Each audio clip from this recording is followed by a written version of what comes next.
Don't believe in aliens, they're never going to land. Don't believe in cryptids that leave footprints in the sand. Don't believe in spirits appearing from the dead. The only demons out there are living in your head.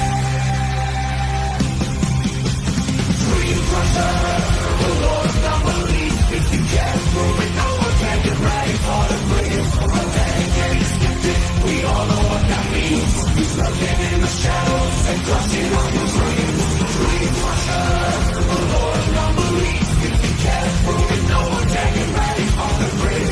Authentic, skeptic, we all know what that means.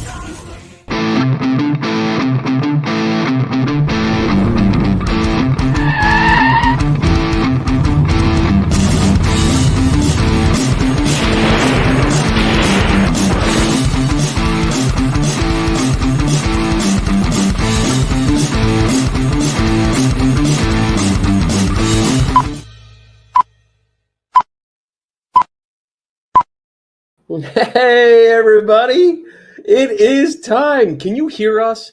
Because we're having some technical difficulties here. Let me know if you can hear us. I'll wait and see what the chat says. Because we're definitely having, oh, I don't even have my little frame on. I am so behind. Let's see. Let's put this on. There we go. That feels better. Yes, yes. Okay. All right, you can hear us. All right, so as you can see, different environment. There's no books. There's nothing back here. And there's me. There's you. Yeah. There's you. You're here. You guys are a little lower. We're trying to. I really didn't know if we were going to have a show tonight because I wasn't sure about the internet. And I got here and it seems to be working. Although I did see like a low signal earlier during the music. And I have a different mic hooked up. I have a travel mic that's on, and I think that's taking over the speakers. So I can't hear anything. I couldn't hear the music when it started. I was like, what the hell? So anyway, hello, everyone. And, oh, wait a minute. Let me get, I'm trying to do this myself. I don't have any help. But Daniel's here. Why are we here, Daniel? We are here we're going to the not Loch Ness Monster. Where the hell are we? I came to the wrong place. If that's what we're looking for, we're in trouble. We came here because of the Grafton Monster Festival. Okay. Actually, all right. So I wanted to distract everyone so I could get my rules up because we do have to say we need rules. We need rules. You might be. Oh, I think I'm going to be blocked. Wait.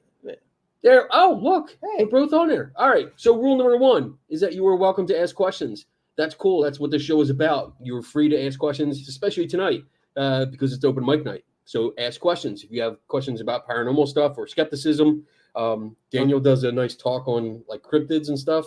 So I hope it's nice. I hope it's nice. I hope it's nice. I don't know. I kind of heard about it. The reviews are mixed. Depends on who you talk to. Rule number 2 is that we don't know everything. He thinks he does. A lot of people say that. Yeah, that's not true. I really don't think. No, I know you don't. We don't know everything, and if you have a question and we don't know, I'll write it down tonight. We're very limited. I don't have 2 extra screens, so I'm not going to be able to look stuff up because I would have to. Oh, you can look stuff up. Open that laptop up, and we'll put you to work. Damn it. Rule number 3 is that we follow the Patrick Swayze rule here. Be nice. Don't be a dick. That's pretty much what it comes down to. Just be nice. I mean, actually tonight you'll get away with it because I don't have a moderator tonight.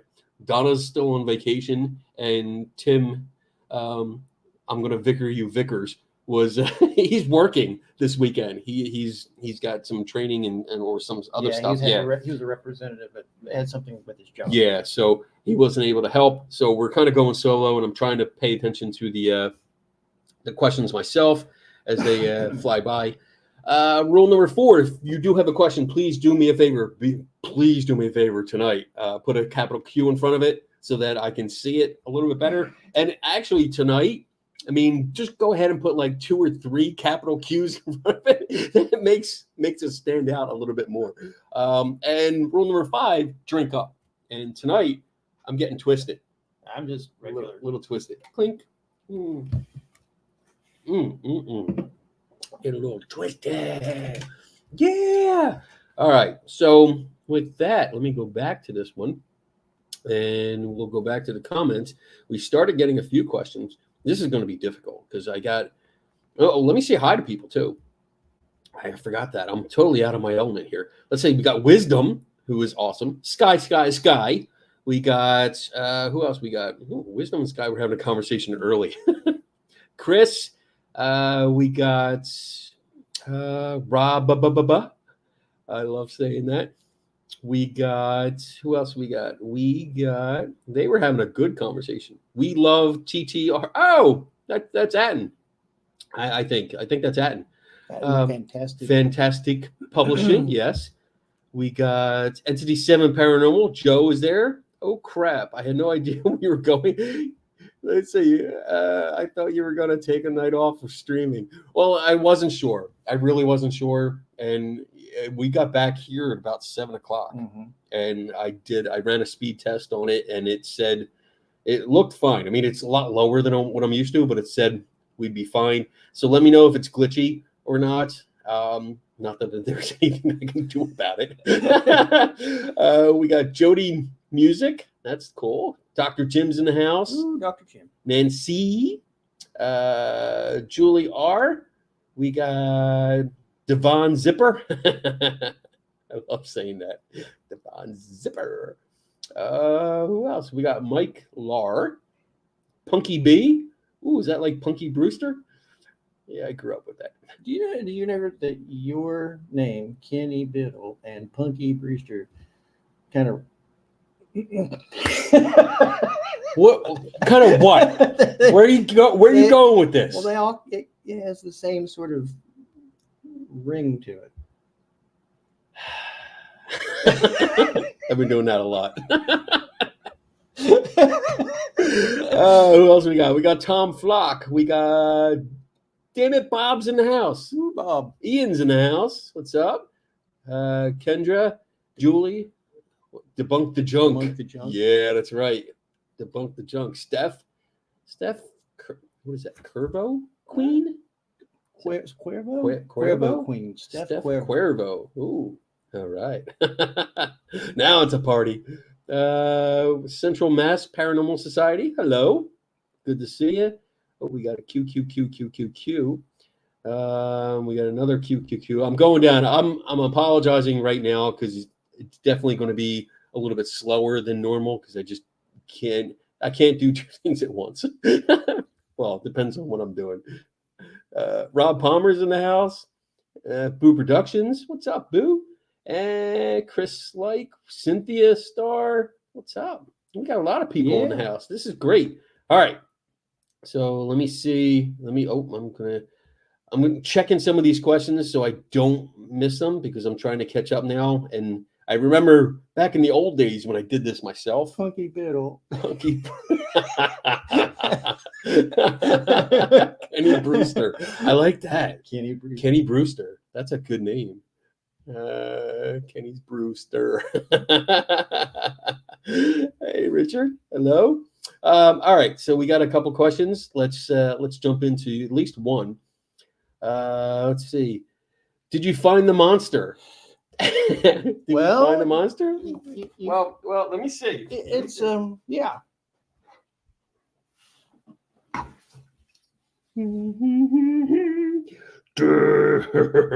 Oh, I'm sorry. That's the wrong noise.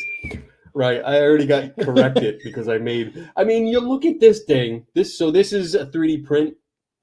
We found a store that was open today, and it's a printing farm. Yeah, it's a printing farm. He said he had over 100 3D printers. He said it was one of the largest in America, which really surprised me. Yeah. I mean, it was pretty cool. We saw the shop. We passed it once, and then it's getting blown out. There we go. There, that's a little bit better.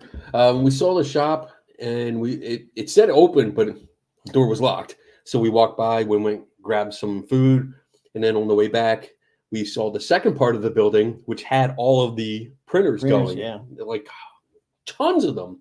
And then they were in the window putting stuff on the window, and they told us to come in. So we got to talk to them for a while. Really nice people. But yeah, they 3D printed a bunch of these. And they've got there's some that's what, 2 feet?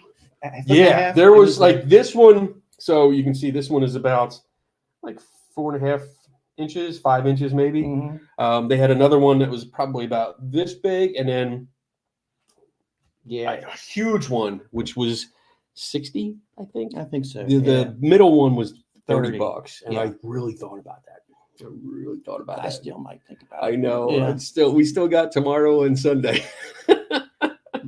And those are not nipples. No, these are not nipples.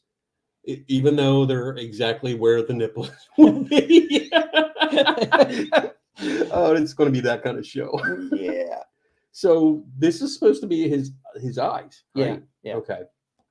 And so it's called the Headless Horror. HORROR.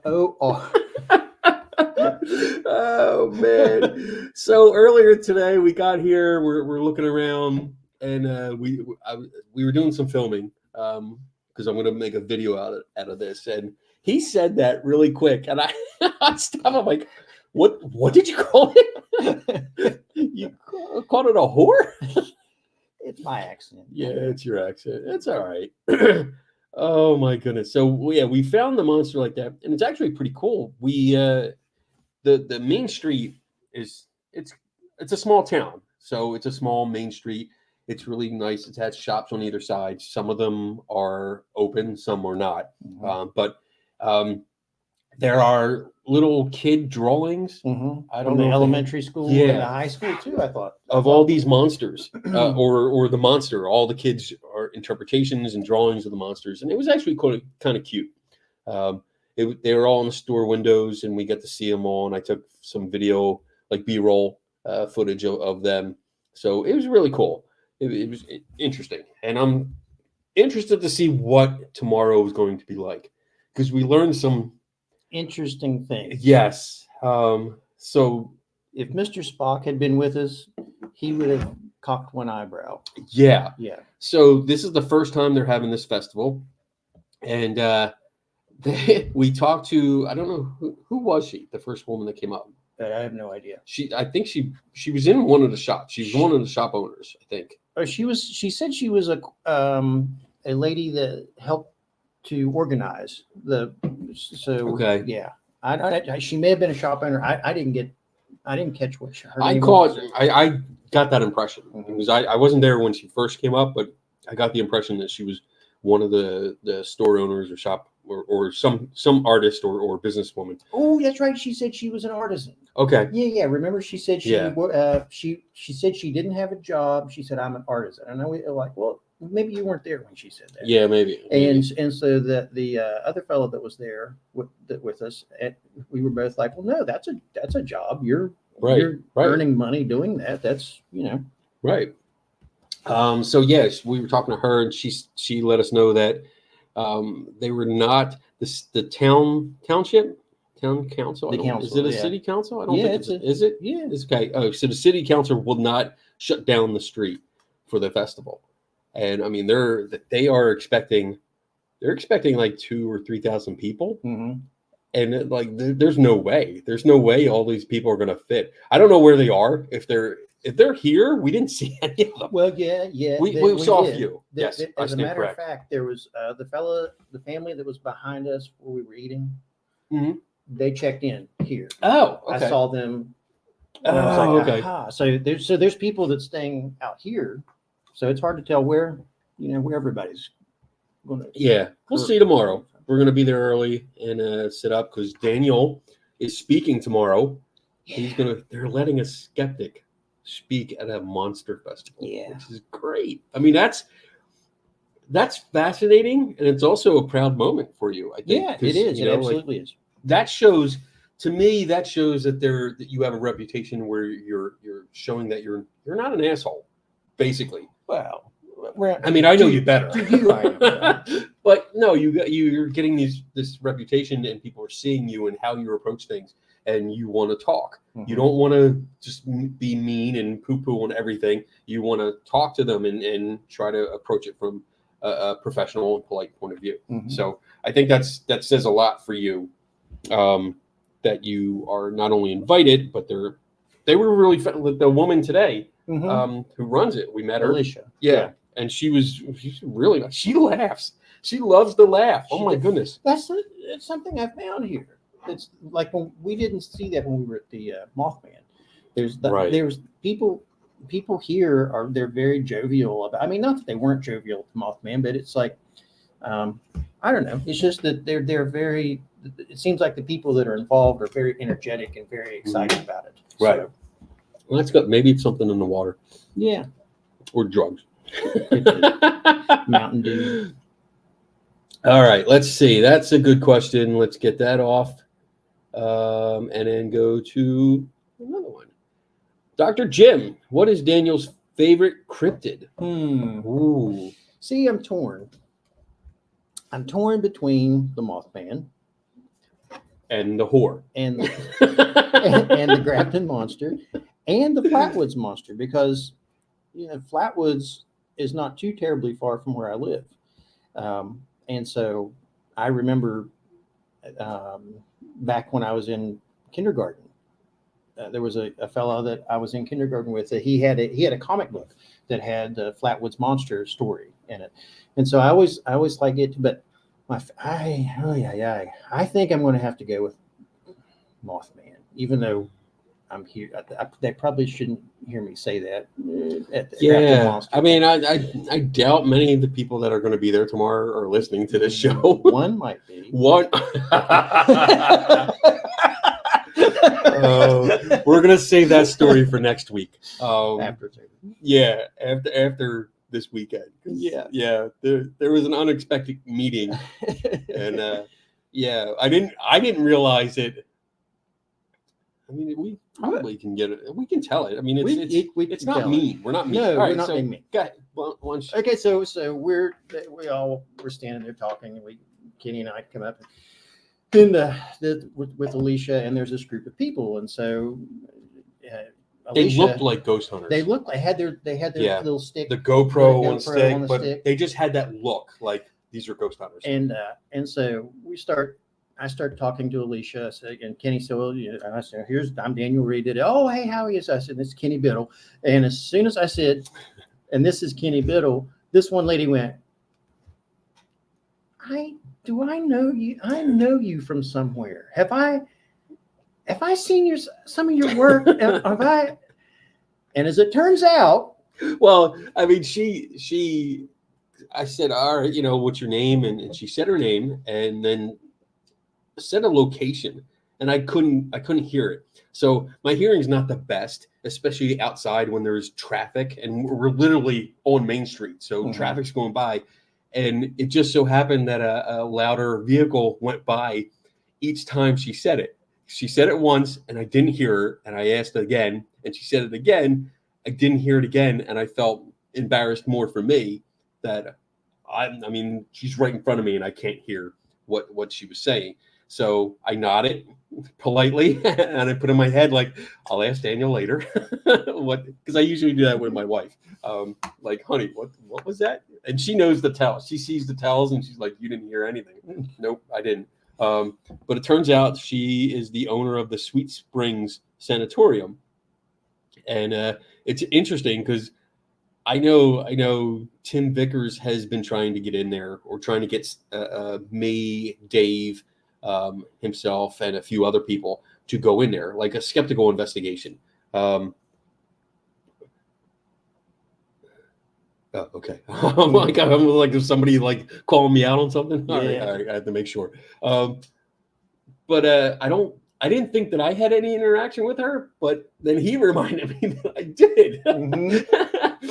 Apparently, like there was a posting on social media that was made, and I don't remember if it was actually her or if it was just from the sanatorium. So it might have been an admin or something, but they posted something about getting. Do you remember better? They wanted to get a collaborative group, basically together, where it was skeptics and psychics and mediums, but skeptics they put in quotes, and the others they didn't. Right.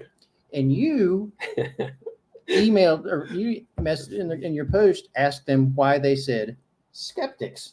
Right. And so why did you put quotes around the word skeptics but not psychics and mediums and everything else that you mentioned? Because in this, when it's used in that context, I mean, usually use like a quotation marks or quotes to quote what somebody said, like their statement. But when it's used in that context, it usually means that the person that's saying it doesn't actually believe that statement to be true. Mm-hmm. So it was like skeptics, but I don't really believe that they're skeptics. So, I mean, without trying to assume, I think I posted something about that. Like, you said, why did you do that? And your post was polite, as I recall. And bam. You blocked. Vickered. I was vickered, yeah. And I mean, I checked because when she brought that up, I was like, really? I remember that now. Like, it's coming back to me. And I looked it up and I was like, sure enough, on my personal page, I was blocked from viewing the Sweet Springs page. But then I went on to my other account and I was like, oh, there it is. Okay, I guess I am blocked. And interesting. You had posted something about them vickering you. So I posted the same sort of question and I got vickered. So yeah. So it was really it was funny to watch the wheels turn when she was like, I know you from somewhere. And if you're watching, it was an interesting interaction to watch that. It was not right. Yeah. All right. So I mean, she'll be there tomorrow, so I might be able to talk to her a little bit more, and just I would like to go up and just tell her like, I'm sorry, I do have a problem with hearing, and I didn't hear what you said, and I didn't want to be weird, so I waited, and I'm gonna try and talk to her tomorrow. Just be nice. You didn't want to be weird. Well, like it's my problem. It's like I'm always embarrassed that I can't hear, and I feel silly when I keep continuing to say, "What did you say? Yeah. What did you say?" It makes me feel stupid, so I don't do it. But being weird, that's kind of. I thought that was your. I mean, weird is just normal to me. That's beyond weird. Oh, okay. It's weirder. All right. Let's see. What else we got here? That was just we're only 2 questions in. All right. This is damn it, Bob. Why don't you have a backup moderator for the backup moderator? In fact, you need a backup to the backup to the backup to the I know, I do. I need to get somebody else. Well, I'm watching how you do it here. I mean, it's it's not bad. I mean, it's I can do it, but it's easier when there's 2 people. Because like while you're talking, I can look at the comments and go down the live feed and say, all right, here's a question. Let me start, put it inside. But if I'm trying to do this myself and talk, and that was my problem. That's why Donna insisted on helping me, because I was getting like 20 minutes to 30 minutes behind on the feed. And StreamYard has a habit of if you try to stop it and there's so many comments that come up, it'll pop up. It'll pop to the end and you can't get back. Yeah. So it's troublesome. But yes, I think I need another backup just in case. So we'll start the interviews Monday. If you would like to be a moderator, but there's a certain level of trust, and please don't get me wrong on this. There's a certain level of trust because it's you have to come onto my account in order to do it. So understand it's like I can't just pick anyone at random. I need someone I can trust because you could totally fuck up my whole thing. That's basically why I'm very careful with that. All right, that's a good one. Let's go on. Tom Flock. Tell us about the Grafton Monster. It's gray and lumpy. All I know is it's gray and lumpy. I mean, that's pretty much. Well, I mean, this is more. Because it was described as like white, and right? like seal skin. Seal skin. Yeah. Yes. And it didn't. You want me to tell the story? Mm-hmm. So back in what was 1964 in July, I think it was. There was a fellow by the name of Robert Cockrell, and he worked as a reporter. He was in his 20s, from what I remember, and he worked as a reporter for the Grafton Sentinel. And so it was about 11 o'clock, and he was coming home one night after work. And as you're coming out of Grafton along the road, Riverside Drive, which if you look it up on Google, it doesn't call it Riverside Drive. I had that problem. Yeah, it's not. I kept looking up, and I'm like, this. Where is this? Yeah. It's not there. They must have changed the name. Well, see, where I live, there's a street in Glenville that's called that all the locals call the Boulevard, Okay. but that's not what it's called.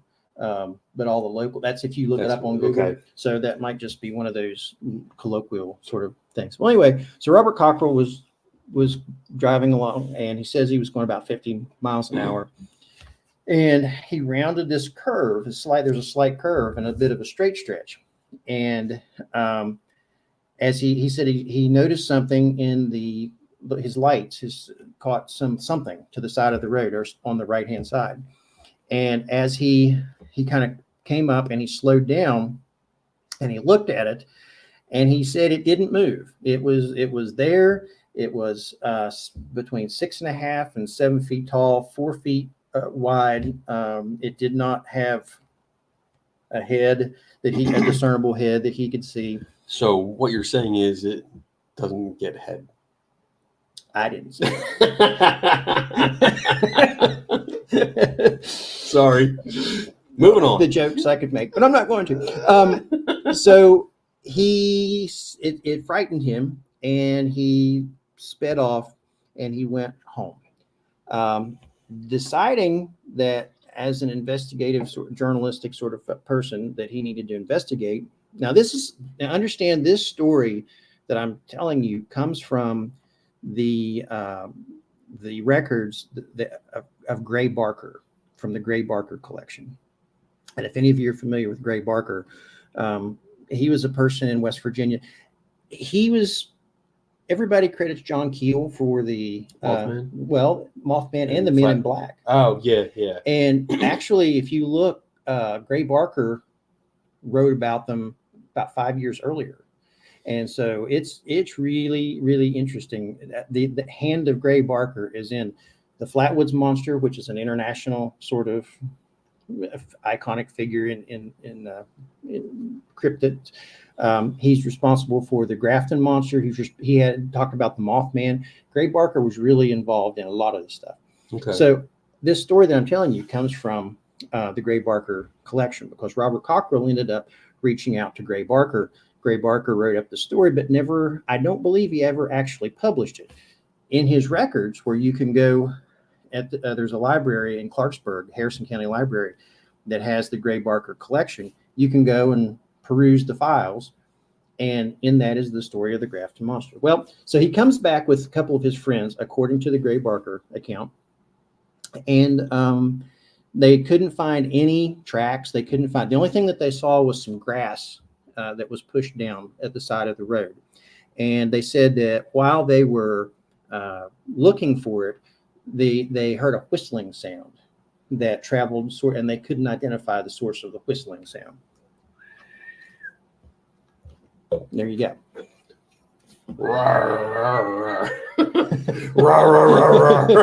I like my sound better. Well, if you watch the show Mountain Monsters, where they I don't want to. I don't like watching that show. I don't like it. It actually sounds like an alligator or a crocodile on there, because there's sounds of it. That's interesting. Yeah. And we drove over there today. So we got here. Like I got here about like 1:30 ish. And you were already here. Mm-hmm. Oh, that hurt. Oh my gosh. I'm also dealing with a painful muscle in my back that is messed up, and every once in a while it spasms. Drink more. Yeah. That's what. Yeah, because that'll help. Drink more. Yeah, you won't care. But yeah, we went over there right after I got here. We went over. You took me to the spot where the alleged sighting was at, and we see the river's there. Mm-hmm. And then you were describing like they heard the whistle across the river and it's going over there. And as soon as we got over there, I mean, like we're talking about it, and one of the ideas that came up was, is there a railroad track here? And just as we're driving along the river, like a little bit above it, on the opposite side, there is train tracks, mm-hmm. and it goes all along the side of the river. So it's interesting that the story claims that there's a whistling that they heard that goes down. Like it doesn't stay in one spot; it actually goes down. Well, then there's that factory too, right? Yeah, and I thought there it could have been like a pressure valve or something. You know how they used to make that when the pressure gets released or some sort. Right. I don't know what that one, like a steam whistle. Yeah, like a steam. So I don't know. Yeah. I mean, there's a lot, and again, we're talking about something that happened over 50 years ago, 1964. Yeah. 59 years ago. Yeah. 15 with one witness, or one to maybe three witnesses. Well, no, there was one initial. Yeah. Well, and there are claims that it was seen over. I can't remember whether it was earlier or later. I think it was earlier, over in the Morgantown area, which is they tried to tie that story, but the story they told over there didn't really kind of match up with the story of the Grafton monster in terms of what it looks like. When you don't have a meeting beforehand and you're trying to get your monster. Ooh, look, I use quotes. Monster. You're trying to get your monster popularized. Yeah. Okay. Cool. So there you go. There's your basic run through of what the Grafton monster is, and we did look for it. We didn't find it. Then not even any tracks. No, we saw a tree. We saw several. We saw shrubbery. Yes. Bring us a shrubbery. We are the knights that say neat. Oh man, Donna would be like rolling her eyes, going, "I'm out of here." She cannot. I love that movie. Oh, I do too. She does not like it at all. Oh my God. Do you know why it ended like it did? The movie? Yeah. They ran out of money? Yeah. I mean, that's the perfect way. Hey, we ran out of money. Let's just stop production and film it. God damn. Yeah. All right. It's like spazzing now. You want me to thump you back? No. Like I'll hit you see if it helps. You hit me, I'll hit you back. Pressure points. All right. Dim Mock. Oh my God! I just listened to that podcast about Dim Mock and the 5-finger death punch. Yes. Oh my goodness. All right, Dr. Jim, can you explain how to differentiate between a cynic and a cynic from a skeptic? Rock, paper, scissors. Rock, Lizard, paper, Spock, scissors, lizard, Spock. Oh, lizard, Spock. All right, I'll go first. Okay. So for me, and again, this is going to be my take on it. A skeptic is someone that is curious. They have questions. There's a claim out there, and they're not sure that it's valid or true or that's 100% correct. So they have questions, and they will ask questions, and they will dig deep to find out what's going on and find the story behind it, and have conversations and talk to you. Whereas a cynic dismisses things out of hand. So for me, I guess a good example would be if someone came up and said, "Hey, I have a story. I think my house is haunted." I think a cynic would say, "Ghosts don't exist. Haunted houses aren't real. I don't. That's it. There's your answer." And whereas a skeptic, at least for me, would you say, "All right, well, tell me what's going on. Why do you think it's haunted? Why do you think there's a ghost in your house or whatever? Tell me what's been going on, and maybe we can work together and figure out, other causes for it." So that's for me, that's the difference. What about you? Well, to me, a skeptic is someone who asks questions and they withhold belief in something until there's sufficient evidence that to warrant a belief. And so there, Yes. so if you tell me that the Grafton monster exists, I'm going to say, what's your evidence for that? Right. And there has to be necessary elements of that evidence, and there has to be sufficient evidence. So it has to be meet the two qualities of necessary and sufficient. A cynic, on the other hand, dismisses things out of hand, even in the face of evidence. To me, so it's like for example, vaccines. Vaccines don't work, but here's all the data that say that they do. That's made up. I don't believe it. Right. So that's to me, that's a cynic. And the skeptic would say, if you say, well, do the vaccines work or do they not? Okay, let's look and see what the evidence says, and let's see what the trial, all the different experiments and all the different studies. Let's just not dismiss it out of hand. So that's my definition. That's pretty good. I like that. Yeah, I mean, cynical people, I think, just they don't want to hear it. That it's. I could say at times, like for me, my father demonstrated a lot of cynicism because I would ask him a question and I would just be told, "That's stupid. Forget about it." And that was just dismissing it out of hand and not asking me why I thought asking about it or whatever situation we were talking about. So yeah, there you go. I hope that's. And I used to be, admittedly, I could have been qualified more as a cynic than a skeptic, because people would tell me, like, I distinctly remember somebody showing me this picture of a Bigfoot that their trail cam had taken, and I'm like, that's bear.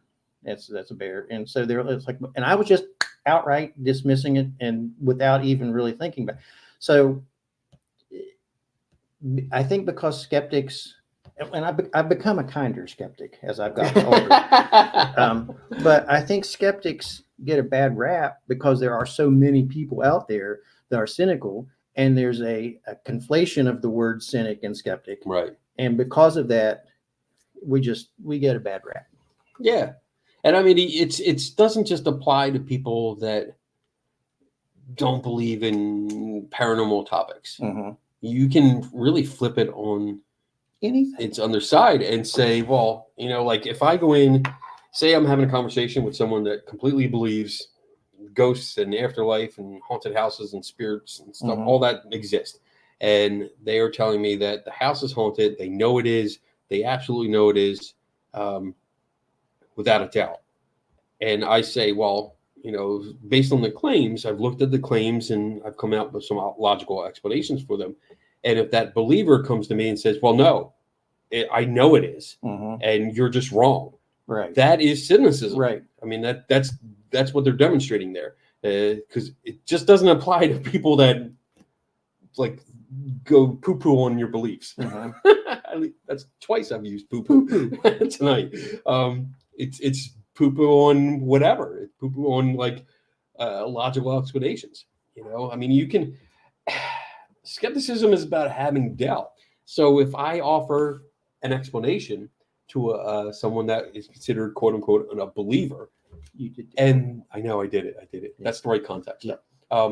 And they go, I don't know about that, and they ask me more questions. They're being skeptical, right? Which is good. That's what we're hoping for. And I think everyone's skeptical of something. Yes, It's absolutely. It's just a matter of where that line of demarcation is. Where do you, okay, do you believe in Bigfoot? Yes or no? Okay, so let's go. Do you believe Bigfoot are interdimensional creatures? Well, now, no, Oh I my don't think God. that, but I think that they're some sort of physical creature. I mean, are lizard people real? No, I don't believe that. So you Only believe in the Bigfoot, movies. but not lizard people. I saw V. It was a documentary. I that gave me nightmares when I was The young. original? The Yeah. original. When That the was when the good. rat. Diane did the jaw rat. opens up. Yes. That was the freakiest scene. Oh my goodness, I loved it. That was so good. I was like, how is she doing that? Mhm. All right, good question, Dr. Jim. All right, we got one from Robert Bubba. Where is Divine Donna tonight? Hope she's well. She is well. She is on vacation. She has an uncle that can't get around by himself. But he absolutely loves going to Myrtle Beach. It's been a tradition for him for forever. My voice is cracking. I'm going through puberty. Damn, this stuff is good. Okay. So she is pretty much the chaperone. She goes down, takes him down, drives him down, and they do things, and she pretty much gets him around. And in trade, she gets to spend time on the beach, which she loves to do, and I do not. Mhm. So it is a good trade-off. She has a good time. So she's been down there. She'll be down there till I think next week sometime. So yeah, she wasn't in the show last week, was she? Mm-mm. Don't No, think she so. wasn't. She's not in his way, but I think she'll be in like next Monday. So she might miss another. She's been posting pictures of all this glorious food, or she's been tagged in the pictures all this glorious. Well, her friend Diana also goes. Mhm. So, actually, no, she'll be back Monday. Yeah, she'll be back Monday. So she'll be. Oh crap! There won't be a show next week, at all because we have a family wedding that we have to go to, and it's down in Philly. So we're probably leaving Friday.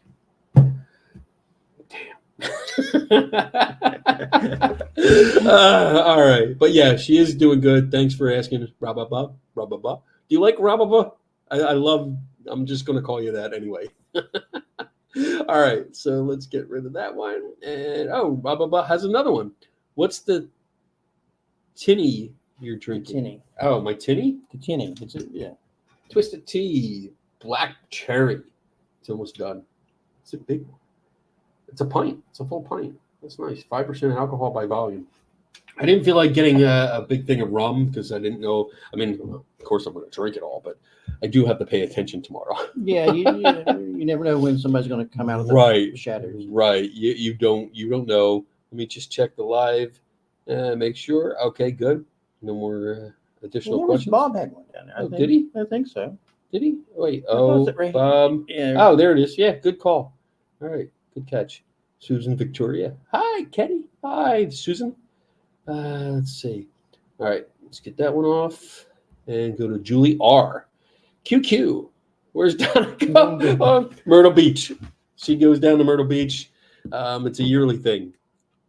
And so she goes down there, spends time on the beach, and I sit at home in my PJs and play video games all night long. That's pretty much how it goes. My wife loves the beach. She actually sat on the beach when I stay in the house and read or do stuff on it. And she sat, it was a windy day on the beach, and she took one of those boogie board things and put it in beside of her because of the wind that was blowing the sand, and formed this little dune around her while she was sitting on. She built a fort. Yeah, all day long. But the wind made the dune build up. That's awesome. I can't do that. I'm not a beach person. I don't like it. I said I get bored. When vacations are always, at least for me, go. I want to get there. I want to do everything that I can possibly do in the time that I have. That's why I like driving. Usually, I like to have my own car so I can go around and drive to different places.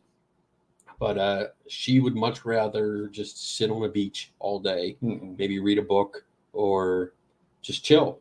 And I get it. It's relaxing for her, but like relaxing does not work for me. Relaxing to me is playing video games and fighting zombies. That's kind of my relaxing. I'm good at relaxing. I like to relax, but yeah, it's ask my wife. She can tell you I'm good at All right. Good one. Let's see. Mike Lar. What does that guy's shirt say? Boy, That's you. I'm that guy. Okay. Skepticism, because believing everything is easy. Oh, man. Let's see. Oh, this is a good one. I can answer this one. Why don't you use hearing aids if you can't hear? I'm supposed to wear hearing aids. Why? Because I can't hear. What? Exactly. No, seriously, I'm supposed to wear hearing aids, and I have hearing aids. That I don't wear them because when I got them, they were the little wee tiny ones that you can't see.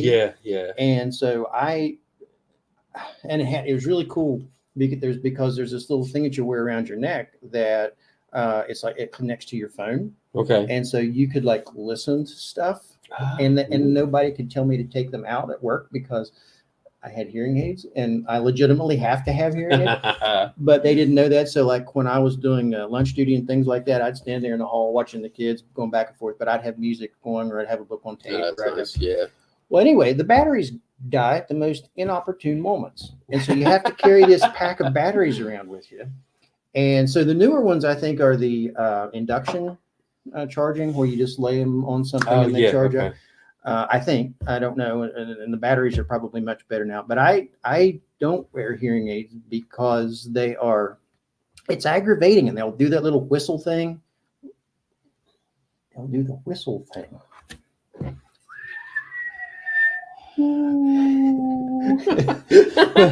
So I need to make a little track so it just goes by like. So that's why I don't wear hearing aids, and I can't hear. So when you said that a while ago, where you're always saying people, "What'd you say?" or I truly do understand, because I do that all the time. And so mine is more for like loud environments. Mm-hmm. If we're out in on the street like that with traffic going by, the traffic noise overwhelms. So I have trouble. I actually have to stare at your lips so that I can make out what you're saying. Like not reading lips, because I don't do that, but I'm kind of doing it because it helps me work out what you might be saying. Processing. Yeah. But it's only environments like that where there's different white noise around, and it's probably from my mechanic days from using air tools, which probably most likely damaged my hearing enough. But I can hear like in a room we're talking. I don't have a problem. It's just in large areas. If we're in a crowd, like if you got like sometimes we go to like a large flea market, especially if it's indoors, forget it. Like I have to get close to you, and Donna like will get close to me and talk so I can hear her. But otherwise, like it all kind of blends together. Well, and like mine, so Ann will say to me things like, she'll say something to me and I don't hear what she says. And so then I'll say, what? And she'll repeat it. And as she's repeating it, by that time, the audiologist told me this too. I'm not making this up. I have evidence to support this. Oh. That basically evidence-based. What happens is, because there's a cutoff threshold in the sounds that I can hear and I can't hear. And so, or I don't hear well, I shouldn't say I can't hear, but I don't hear well. And so my brain is trying to put them together. And so there's a little lag between the time that she said, and then that repeat, when she starts to say it and she says the first word, the rest of it sort of snaps into place. Right. And so I say it back to her as she's saying it to me. Which then she says, if you heard me, why did you say and I said, this is why. I have an audiologist that says this is why I do that. That's actually you touched on a good point. Because we do have our language and interaction is based on context, and sometimes it's cultural and accent. If you take any, and I think I've mentioned this before, there is a oh man, I forget her name.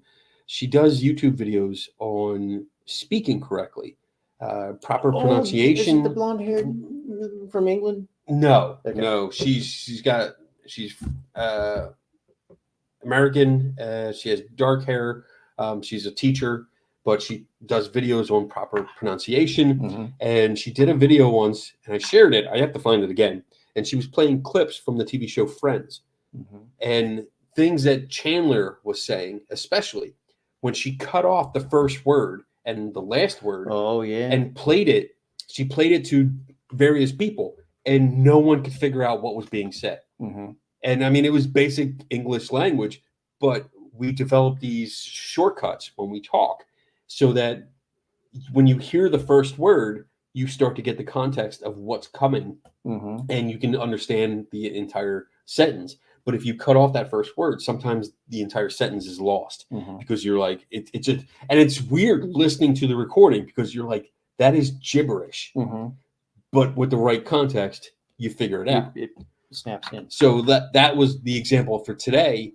I was missing the first two words because I heard sanatorium or sanitarium. She said that word, but I missed Sweet Springs, and because of that, I understood that like she was talking about some kind of probably a haunted sanatorium, but I didn't know which one, and it didn't click like who she was.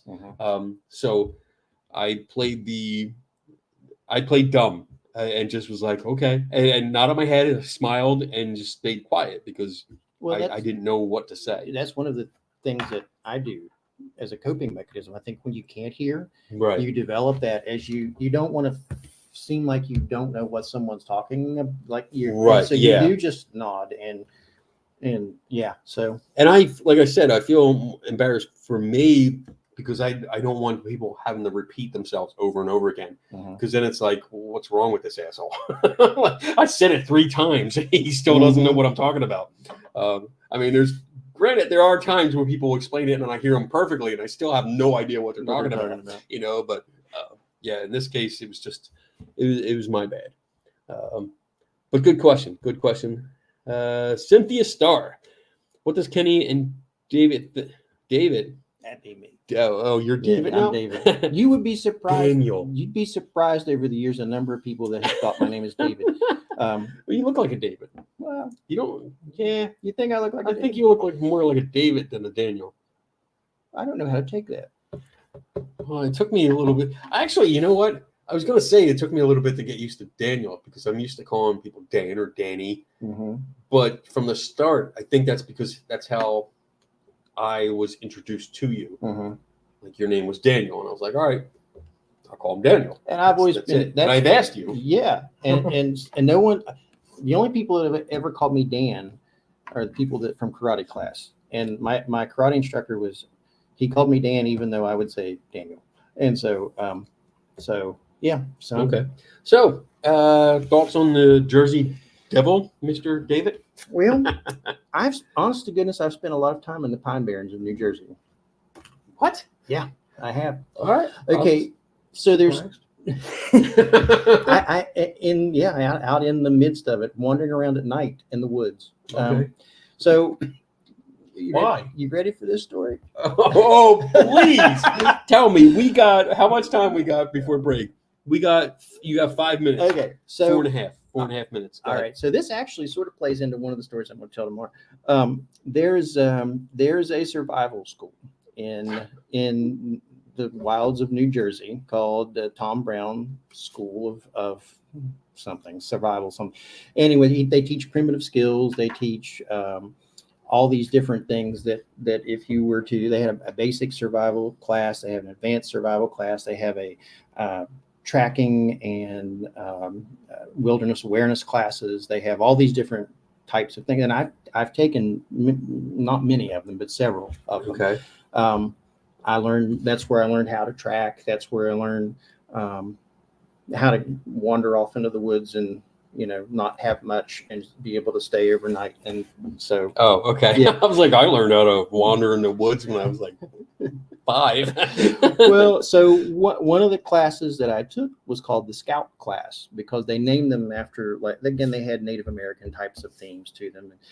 Well, one of the classes that I took was called the Scout class, and one of the things that we did was wander around in the woods at night, and we would play games of like we would try to see other people and do things to them without them knowing that it was us that did it. So for example, it's getting kind of weird. Yeah.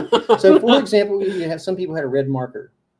And so you're walking through the woods and you might feel like a little limb goes across your neck, and you come back to class the next day and you see this little red mark on you. And so it's like, sounds like a horror movie. But it was fun. A horror movie. A horror movie. A horror movie. But it was fun. It was so much fun. And so we would do that at night in the Pine Barrens and creep around in the day. And we learned how to build shelters that you couldn't see. And you learned how to, well, the whole thing, I really liked it. But the whole thing then started to get a little bit of too much woo for me at some point, because they started to get into spiritual things and they started to get into and so that's when I was like, okay, I've got all these skills that I like, I'm just going to not, so I didn't take any after that. But so to answer your question, I spent a lot of time in the Pine Barrens, because it was out in the middle of the Pine Barrens at night, wandering around by myself. I saw no evidence to support a Jersey Devil. There's some people. There are some people who assert that some of the activities of the group have been attributed to the Jersey Devil, like particularly campers that were out there. If they found up some people camping, I don't know that those are true, but nevertheless, that's one of the assertions. But by and large, I don't, just like with all cryptids, I myself don't think that there's enough evidence to support warranting belief in the Jersey Devil. Okay. I'm the same. I mean, I've listened to the stories. I've heard the stories. I've read the stories, and the whole it's more of a mythological kind of story. It's very embellished and very sci-fi horror, fantasy-ish. None of the stories ever added up, especially the first one with the tracks and stuff like that. It doesn't add up. There's a lot of discrepancies in the story, the details. So when it comes to whether that's true or not, no, I do not think it's actually legit. So have you seen the story about the bat? The it's a weirdly looking sort of a horse face. Batman? Not Batman. Batman. There's a story about it being as a way of explanation.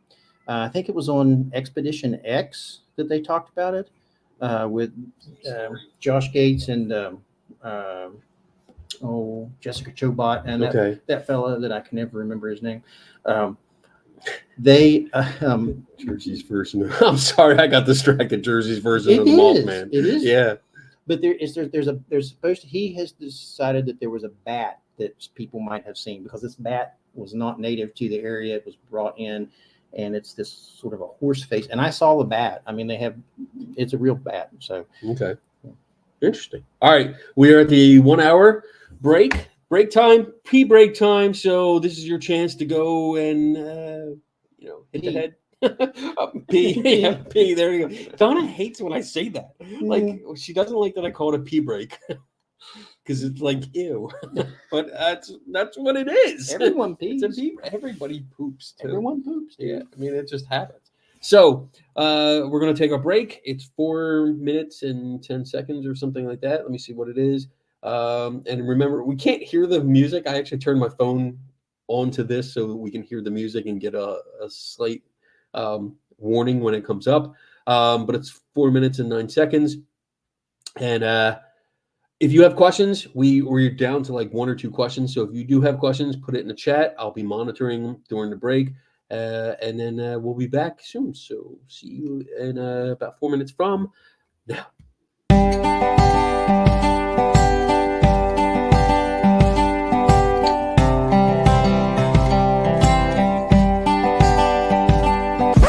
Now for something completely different. Welcome, my fellow skeptics. Welcome, one and all. I am the chief investigator. Oh, come along, old chap. We will have a ball. Now, if you will excuse me, time to open the mic. Good night. Good night. Kenny Biddle's the name, investigating's my game, and I will have at it. Quid pro quo. As the head of this committee, hunting for ghosts can be shitty, but there is nothing better that I know. I am a skeptic through and through. I question everything, don't you? Let's open the bar and have some questions, alright. Maybe you might find an answer or two. I will find the truth this night and day, and if my name is not Kenny Biddle, then I assure you here I will not stay. Good day!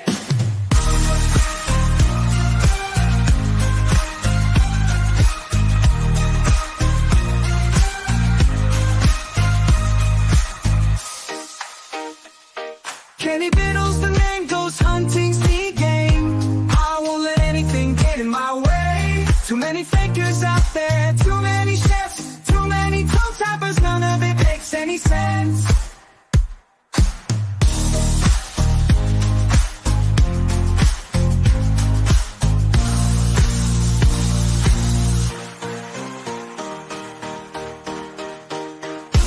I am a skeptic through and through. I question everything, don't you? Let's open the bar and ask some questions, alright. Maybe you might find an answer or two. Who knows? There may be ghosts in the machine, but trust me, I am not so keen. I prefer to see these things clearly, not in 144 key. I am a skeptic through and through. I question everything, don't you? If you don't think I am right, let's open my night. Yeah, yeah.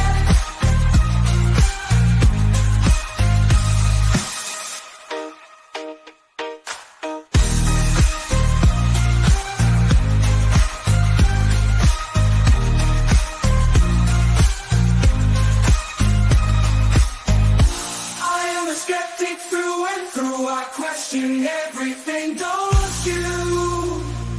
If you don't think I am right, let's open my night. Yeah.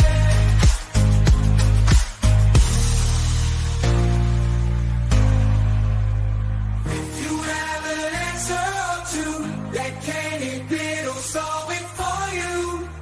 Let Kenny Biddle solve it for you. The one and only Kenny Biddle. Kenny Biddle. Kenny Biddle.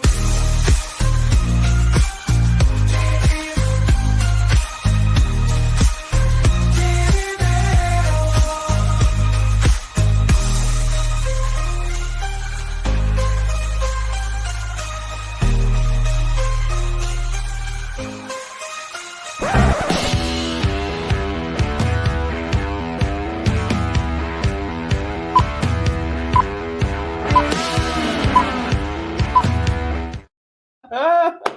We're having a good time. Oh my goodness. Welcome back. We were just discussing how Daniel Reed likes to sing my name. That's right. Choke on it, bitch.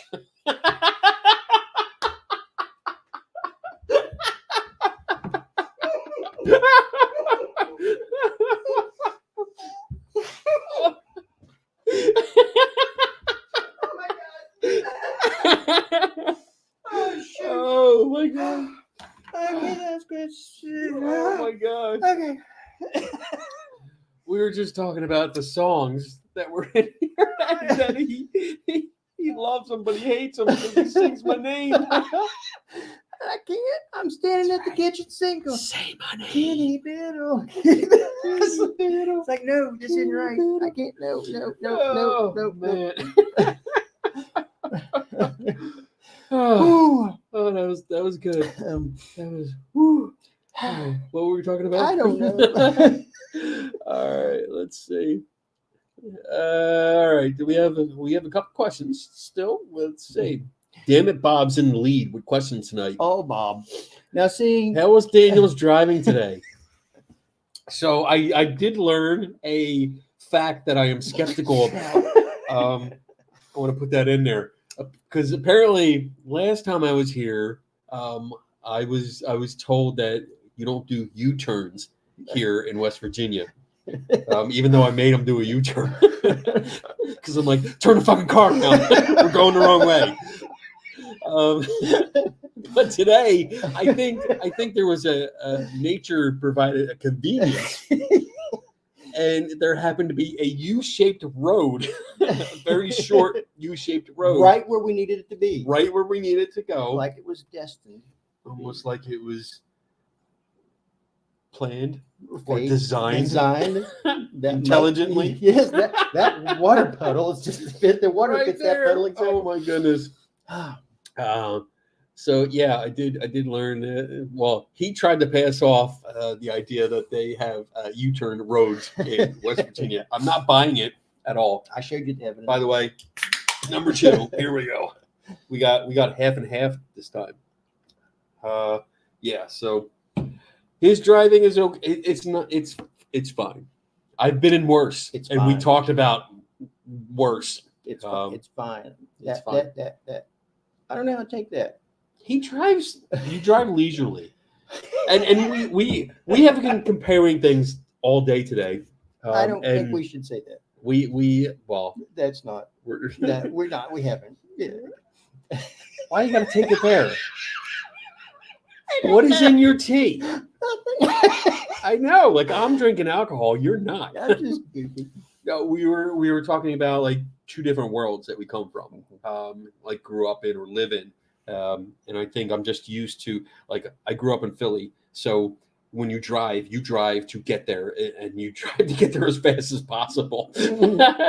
And you are very laid back, which is nice. I mean, I have nothing wrong with it. I make fun of it, but I really don't have anything I problem think with you it. tell me I drive like an old man. It's Well, when you don't park the fucking car because you passed by 47,000 other empty spots because you want to see, maybe that's not the right one.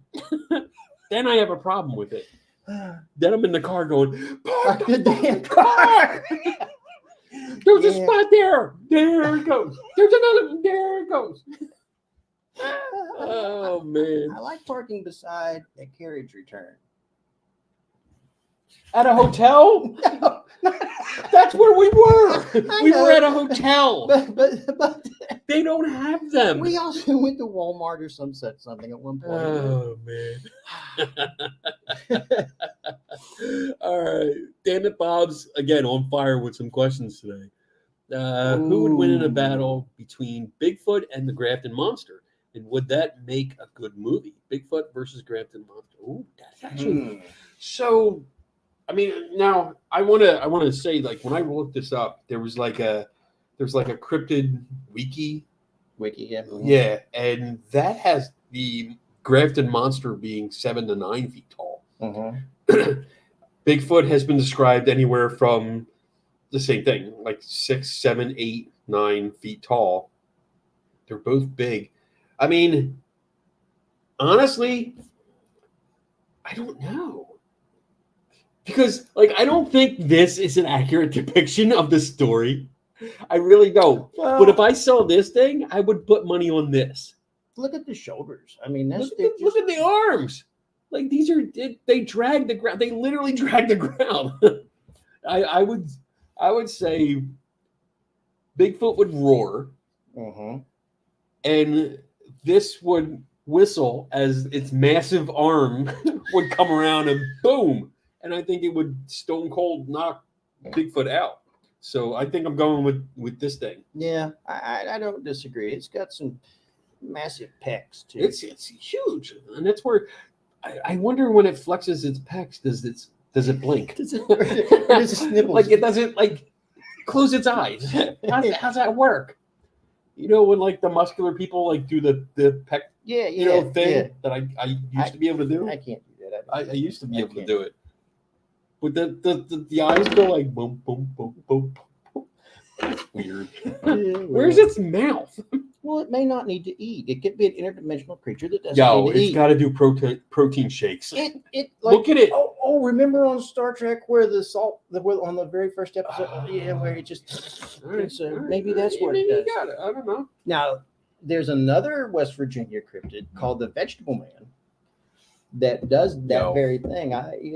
That's some lazy writing. Hey, guess who was involved in the story? Oh, the same guy? Gray Barker. Yeah, wow. Yeah. I'm starting to see a trend. Yeah. A big trend here. All right, there we go. So, what are you going with? Yeah, I go with that one. Grafton? Because look at Okay. the hands on it. That's huge. I mean, Yeah, and it could do like any front snap kicks or side kicks. it's not doing any kicks. No. No. It's got tiny little legs. It's got buns of steel. No, Actually, plastic. The Mothman has buns of steel. Mom, yeah, we touched it. I have touched the butt. All right, damn it, Bob. Am I going to have to carry this show by asking stupid questions? If so, what kind of music should one listen to while searching for cryptids? AC/DC. Yeah. That's I got some Iron Man music in my. That's it. Yeah. Something like that. Back in Black. Yeah. Or the soundtrack to Frozen. Let it go. Don't think about it anymore. Let it go. Let it go. The big headless horror. I don't know. See, you said horror. Horror. No. It That didn't- time you said horror. Well, You added the or at the end. Yeah, but it didn't rhyme with the song. Oh well. All right. Next I question. always sing on this show. I don't. I I do. know you do. Yeah. You know what? I have yet to play the song that you recorded for me. Oh well. The shorts. Yeah. It has not come up since. I'll bring it up next time All right. on purpose, so you can. Yes. That's a case of pareidolia. Set it up. Pareidolia. Oh my goodness. Yeah, we did this like. Oh my god. It was a while ago. That was the first time I was up here. Yeah. Well, no, I was No, up there. was it? You were, that was the first time I was up there. You're down here this time. Right. I'm down. Yeah. I'm in your neck of the woods, Yes. literally. Neck. No. No, But yeah, the neck. no, No neck. No neck. Yeah, when you came out, so it's like a year or Yeah. so that you recorded that, and we haven't played it yet. All right. Let's see. Dr. Jim, is the Chupacabra the only cryptid that has caused loss of life? I can definitively answer that question and say the Chupacabra has not caused any loss of life because it does not exist. Now, are you being a cynic or are you being skeptical? As far as the evidence is concerned, this creature named the Chupacabra, I like saying it, Chupacabra, simply does not exist. It's mistaken identity. It's usually a wild dog, usually a wild dog with mange. So it's lost its hair. It looks different. Raccoons have also looked the part. There was a bear at one time. I think Mr. Vickers actually at one point had his profile as it was a bear that had mange, and it looked so freaky. It looked really freaky. Now, there was an episode of Mountain Monsters. Well, that's your problem. Where the West Virginia has a Chupacabra, according to the episode of Mountain Monsters, and they caught it. But if I remember correctly, they caught it, but it was working with the Bigfoot, and so the Bigfoot ended up ripping the boards out or doing something, and it got loose. I love how they're doing like a Marvel team up.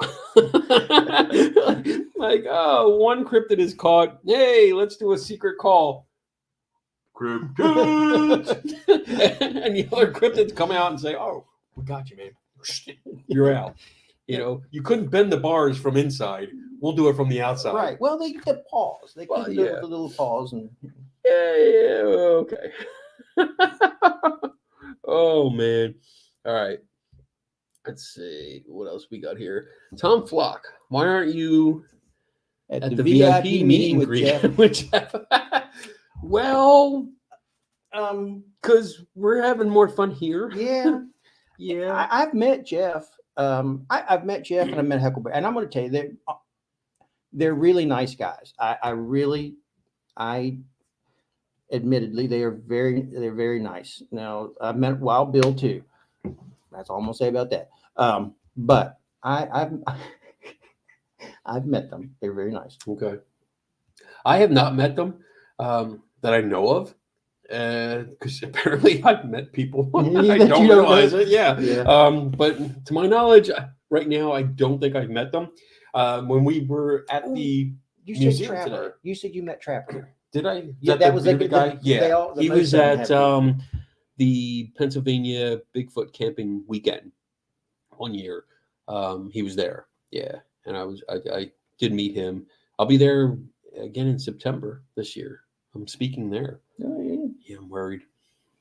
They have guns. They did. They have a lot of guns. There's guns here too. Yeah, that's why you're speaking and I'm not. You're going to see. I'm the test run to see how things work out. I mean, I hear bangs. I'm leaving. But I don't. Honestly, I don't know Jeff and Willie. Jeff Headley. It's Jeff's last name's Headley. He's on Facebook.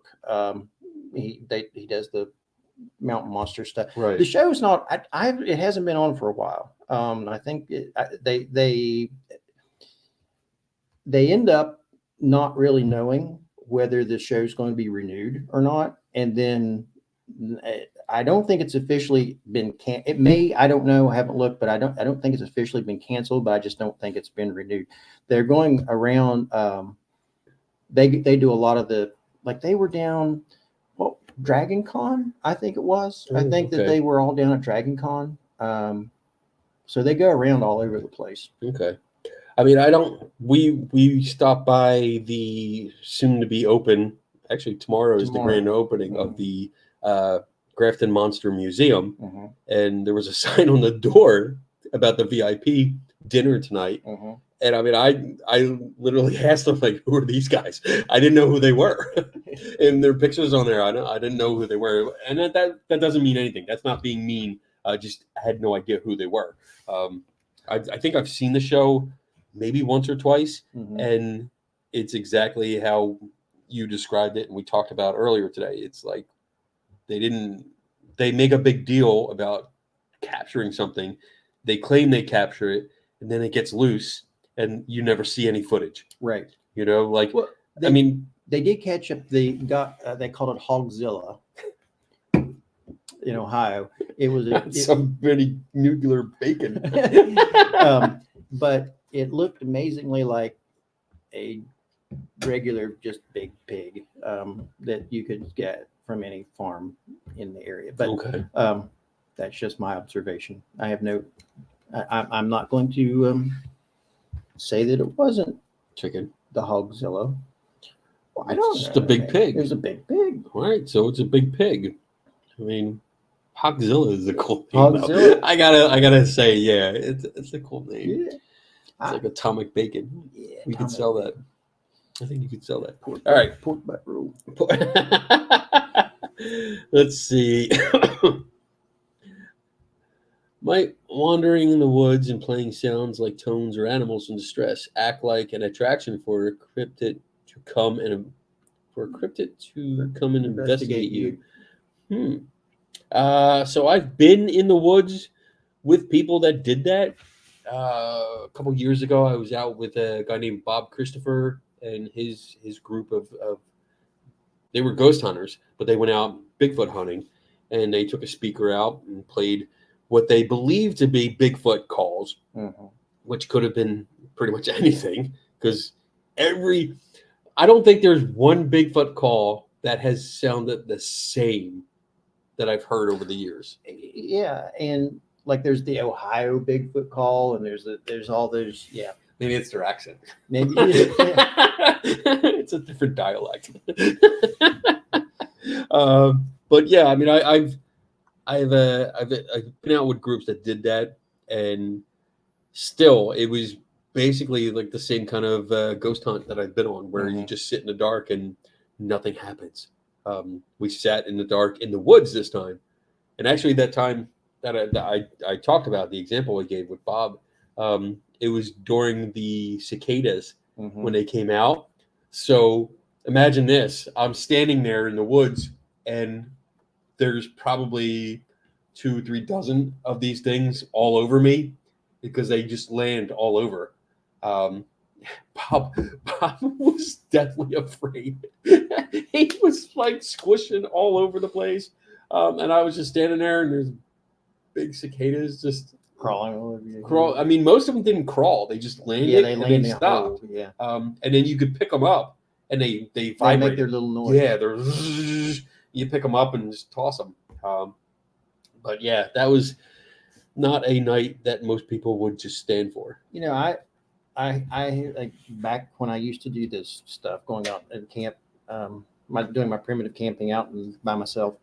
Numerous times I had deer come in and investigate me, like while I was there at the fire or making a fire, or one time I had an owl. Well, I would also make owl sounds, which made the owls come in at night. But then one time I was walking through the woods, and I can't explain. It was a weird sort of thing. It's almost like I felt the air pressure from the owl's wings, for lack of a better way to put it. It's like I heard it, but it was in that range where it was like, and so the owl came in and sat on a limb that was not terribly far from me. I'm trying to figure out, like, maybe from here to that lamp. Okay. And all I was doing was walking through the woods. And so the owl came. So that goes back to like the Mothman sorts of things, where animals will come in and investigate if they don't perceive you as a threat. Right. And then that's a good point, because especially with the Mothman sighting, there is the idea that the witnesses, well, not the Mothman, I'm sorry, Flatwoods monster. Yeah. That the witnesses, that the mother and then the kids, Mm-hmm. several kids that went up there, were very close to a nest. Mm-hmm. Where the alleged owl might have had a nest, and therefore did flybys, not attacking directly, but did flybys to scare the family away, because it was like, my young is over here. Right. I'm protecting you. Get away. Because I was walking in my garage this morning. It was yesterday morning. There were starlings that would fly and dart because they were starting to build a nest. Okay. And they would fly and sort of buzz me and so I was like, get the heck out of here. All right. Good question. Get rid of that one. Dr. Jim, have any unknown species tagged by alleged cryptic DNA ever been discovered? Any unknown species tagged by alleged cryptic? So I remember the only thing that comes to mind is the one big test that was done. There was a call for samples. They did a paper. Mm-hmm. I forget the team that did it. It's over in Oxford. Was it over in England? They put a call out, said, send us examples. We'll test them for free, and we'll give results. And there were the majority of it was known species, and I think it's the one where they found like a hybrid polar bear. Yeah, it was an Asian Himalayan. Something. It was something like that. It was a hybrid that they didn't think existed anymore, and that was the biggest thing. I don't think. Yeah, Oxford study, Bigfoot hair samples from bears, wolves, cows. Yeah. Yeah, that's the biggest one that I know of. That just went through the whole gambit, like requesting everyone that claimed to have samples from years and decades and stuff, and it just turned out to be nothing. Turned out to be Bigfoot. I don't know if there was any inconclusives. There were 30. They tested 36 hair samples from Bhutan, India, Indonesia, Nepal, Russia, and the U.S. using DNA sequencing. Why is my computer there? It just did something funny. Most were bears, but they also were hair from a Malaysian tapir, T-A-P-I, I don't know how to pronounce it. Okay. Horses, porcupine, deer, sheep, and humans. Okay. Sykes. That's it. Yeah. Bigfoot. Yeah. Doesn't look like there were any unknowns. Not that I can see. Emily Bietti. But I might be wrong on that. But that's the biggest one that I've heard of. And anything since, I haven't seen any like attempt to do anything like this. There need to be a herd of Yetis. Where are they hiding? They're talking about grandparents and parents, grandparents, Right, grandparents okay. of them. So there need to be a herd of them, and so Right. yeah. Okay. Cool. All right. Good question. We're doing good. We're doing good. Let's see. There's probably another question. Oh, he does. He does. Don't worry. He does. He's full of questions. He's full of it. All right. Julie R. Question: have you ever heard anything you couldn't debunk? Oh, had. I'm sorry. Have you ever had anything you couldn't debunk? Can we go first? I mean, again, there are things that yes, I will say, I had to think about that. Okay, no, that's good. Yeah, that's good. I had to think about it because when people tell me stories about, let's say, a haunted house, for example, I know someone that said that, then this was like a year after the fact, that they had this china cabinet, and the china cabinet just fell over, and they attributed that to a ghost that did that. And so I said, okay. So I started asking questions. Well, number one, it was a secondhand account. Okay. Number two, it was like a year in the past. So eyewitness testimony being notoriously skewed and flawed. Yeah. Number two, these people were also they had biases toward believing that it was their automatic response was it's a ghost. I'm asking myself, did it have like a loose floorboard because it was an older house, and when they walked a certain way, because my house, I walk through the house and I can hear sometimes the china rattling in the china cabinet. So did it just fall? Did something cause? I can't say what it was because I don't have enough information. I don't have the context to give. So I can offer it could be this or it could be that, but can I debunk it? No, because I don't have all the facts. So there's that's a good answer. That's fair. And that's pretty much how I would approach it. There's been plenty of cases where I've looked at the information and there is not enough to understand what's going on. And the idea here, when you say anything you couldn't debunk, that doesn't mean that there isn't an explanation for it. It's that there wasn't enough information to understand what was going on. And that's the problem that I run into. That's the issue that we would run into, is that like something, that happened a year or 20 years ago or even 50 more. years ago. Yeah. 50. For this guy, that happened 50, almost 60 years ago. And there's nothing to investigate anymore because there was only one witness that printed a story. We have a story, and that's all we can go by. And unfortunately, the gentleman passed away. Right. Yeah. So we can't ask him any more questions. We can't clarify. I tried to find him, and he was So there's been plenty of times when there's simply not enough information. People are not available. The location is not available anymore to go back and investigate. Either it's like privately owned, and the new owners don't want. Monsters. Yeah, they don't want to have anything to do with it. Maybe the building doesn't exist anymore. It was torn down, years ago. There's that problem. So you're always going to run into issues where you just can't. That's why we pick and choose. The cases that I will either write about or make a video of, I pick and choose depending on how much information is available. And I mean, it starts when I start reading about it. It's like, all right, is there more to it? Can I find something else? And I'll start looking through like my avenues, my pathways to find information. And if I can't find something within an hour that moves along the case, then I move on to something else, because it's just not going. It's going to take way too much work to maybe get nowhere. So, well, it's like when the very first article that I ever wrote for the Skeptical Inquirer, was about Mothman. And so I had gone to the TNT area and I saw the blue heron fly. And that's when I started thinking, okay, I wonder if it could have been a blue heron as opposed to a sandhill crane, because that was the explanation posited by the scientists back then. And so, you know, I was able to look into it and came up with another possible explanation, but that doesn't mean it was the explanation for what was seen in the cases where I shot. But, you know,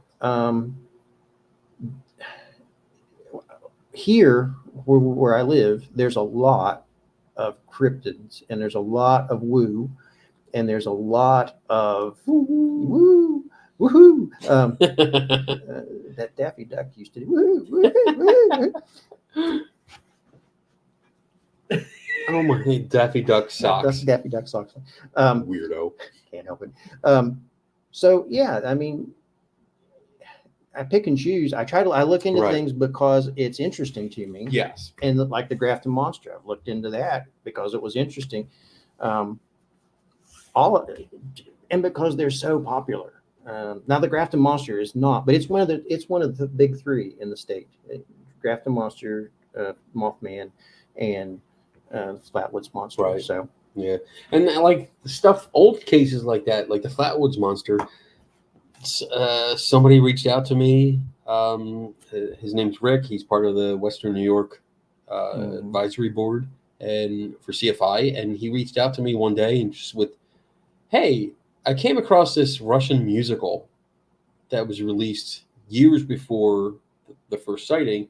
And it was interesting. I haven't gotten onto it yet, but apparently he sent me screenshots and I dug into it a little bit.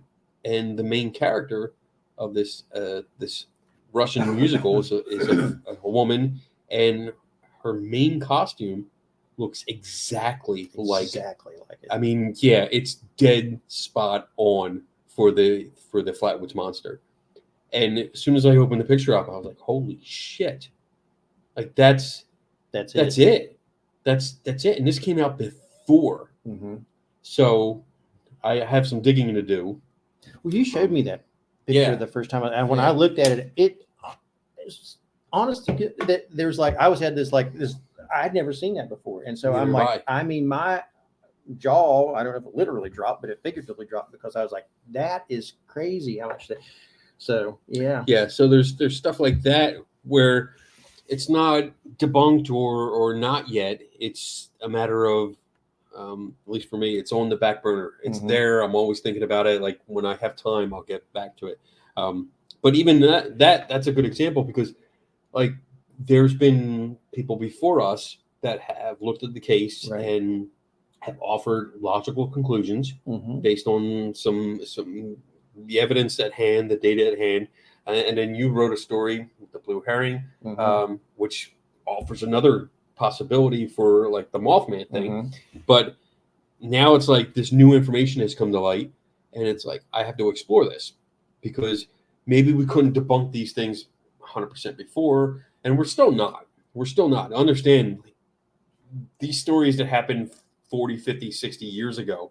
You're not going to 100% unless you have like deathbed confession with pictures and film and signed affidavit from the original witness. You're not going to debunk them totally, but we still can look into this information and say that here's another possibility. So good question. Good question. I like that. All right. Damn it, Bob. Here's your other question. Is it true that all of the cryptids are hiding out in their secret underground clubhouse on Oak Island? Oh my God. That's pretty good. That's pretty good. I like that. The tie-in with Oak Island is really good. Did you see the new Harvard piece that was released? Oh my God. But the alien things. Yeah, I saw that. I saw that because Brian Dunning. Brian Dunning, if you're listening, he loves to send me shit, forward shit to me, because there was a agent, I think like some kind of celebrity agent that contacted him on behalf of some psychic woman thing that was promoting this idea. And it started off with Harvard scientists have confirmed the existence of aliens and stuff like this, and they live among us, and went into this whole thing. It was funny because like she's using someone else's paper that is full of just junk anyway, as like a basis of an entire talk that she's going to do on a subject that I don't think she's ever talked about before. Right. But he sent it to me because the agent was like, oh, this person came up with this idea and they're going to talk about this. Contact me so we can get her on your show. And it was sent to Brian, and then Brian forwarded it to me and Ben and Richard Saunders and stuff like that, saying, here, get in on what you can. Get on the ground floor. Get on the ground floor, see what's going on. And I was like, yeah, I'll pass. I'll pass. But that was good. I like the Oak Island, Thailand. I hate that show. Oh my God. I'm torn because it's one of those. I watched it for years, and I kept thinking, okay, this time, and then I'm finally like, it's the same. Okay, so the other day, like literally, like maybe 2 or 3, maybe a month ago. I say the other day, maybe 2 months ago. Who knows? But I watched. Time moved differently down here. Well, I watched it, and of course they did this. It was the season finale, and they did this little recap of like the past 20 years, and so I was caught up. Like nothing. They found nothing. They found some coins. They found some nails. They found that the little lead cross. They found, and I'm like, they've spent a lot of money. Don and I go back and forth because I will always trash it. And she's always like, but they found something. I'm like, yeah, but they always find something right on the surface. Like it's not buried. They're not going down. It's always right there, like an inch. It's like they dropped it, stepped on it, and then came back, started filming, and said, oh, look, we found something. It's a pen. How could this be here? It's just, I mean, my opinion, this is just my personal opinion. I think they plant pretty much everything that they find. The coins and stuff like that. I think they're all plants. And they do it so they can film them finding something to keep viewers interested and to keep coming back. Because it's always like, maybe this time. Oh, they found something. And the announcer, the narrator, I mean, is it possible? He's great. Yes. Yeah. He is good at his job, but it annoys the fuck out of him. Yes, I agree. Is this the time they find a treasure? Did the cross mean that the Crusades were here? A coin buried 6 inches below the soil? What could this mean? Does this mean that the Knights Templar were here 600 years ago? Oh, my goodness. Or 1,200 years ago, whatever it's been. All right. Let's move on. That's cool. Steph Cuervo Queen. Kenny, would you ever go on an expedition for Ghost Squatch? Yes, I want you to say it. Like, say it. Oh, yes, I want you to say it. Like if Expedition Bigfoot asked you to go with them the entire time. So maybe not the entire time. Because honestly, I mean, I don't watch these shows. Like, unless I have to, I don't watch them. So Expedition Bigfoot, I've heard of it. I think I've watched part of it. I think actually the skeptic on there. Oh my God. I just met her. The scientist lady? Yeah. I just met her at Penhurst. Her name. She gave me her contact information. We reached out to her. We're going to try and get her on like Skeptical Inquirer Presents or official podcast. She was super nice. I mean, she was really nice. She gave me a magazine that featured like her story, and I read about it. She seems really nice. I would go. Maria Mayer? Yes. That's the woman I met. Maria. Maria. Marea. Mayer. Dr. Mira. Mira. Yes. Mira. Really nice. So I would go if I could hang out with her, because I think it would be fun to talk to her. We had a great conversation. Again, I met her at Penhurst, and I felt bad. Like, they had a whole bunch of, like, a big tent with celebrities underneath of it from different shows, and like ghost hunters, like Jason Hawes and his crew were they had lines, and she was behind a table by herself, and there was nobody. Like the guy at the VillaCon. Yes, that poor guy in the classroom. Oh my goodness. We went to VillaCon, which is like it was a conference. It was Comic-Con, but we passed the hallway several times, and there were workshops in the various classrooms, and this one guy was in there by himself all day. We felt so bad for him because nobody showed up. But we didn't go. We didn't go. Well, we had one that we wanted to go to, and then we had to go to one ourselves. But well, that's true. Yeah, but we wanted. Oh, we felt bad. Anyway, so for this, yes, I would go, and if I could talk with her most of the time, I think it would be better, at least more enjoyable, because I could pick her brain. I think she's very interesting, and I would love to pick her brain about certain things. We had a good conversation, and it gave me an idea of like her thoughts on the subject as a whole, and I think we would get along really well. But yeah, other than that, maybe a couple shows just to see. Maybe it would take more than one, because I think she's basically the token skeptic on the show. So maybe if they had somebody else that was voicing similar ideas, maybe that would help boost like her voice in there. Where because there's 4 people, and it looks like it's usually 3 to 1, So maybe even the odds a little bit. All right, good. Let's see. Okay, going off of Julia R's question, is there anything that you've had all the info available that you couldn't debunk? Ooh. Let's pause and reflect a moment. I have a quick answer. Go ahead. You never have all the information. Correct. So if you had all the info available that you could, there's always something you don't know. Right.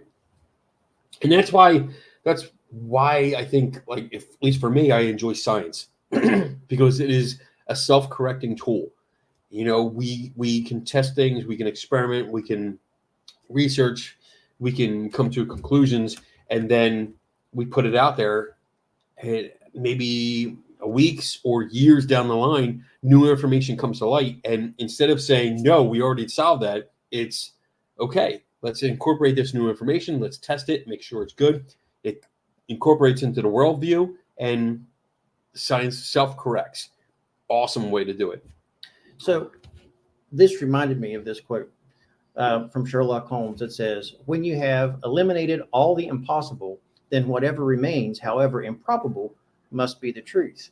But that's also known as the Holmesian fallacy, right? Because it makes the assumption that you know everything, that you have everything else, that you have all the rest of the information.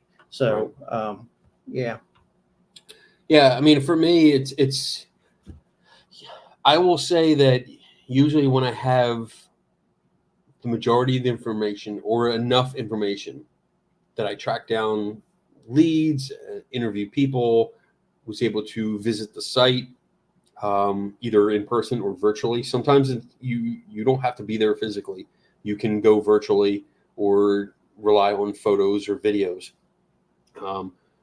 I was able to come up with a logical conclusion for it without incorporating or invoking like supernatural forces.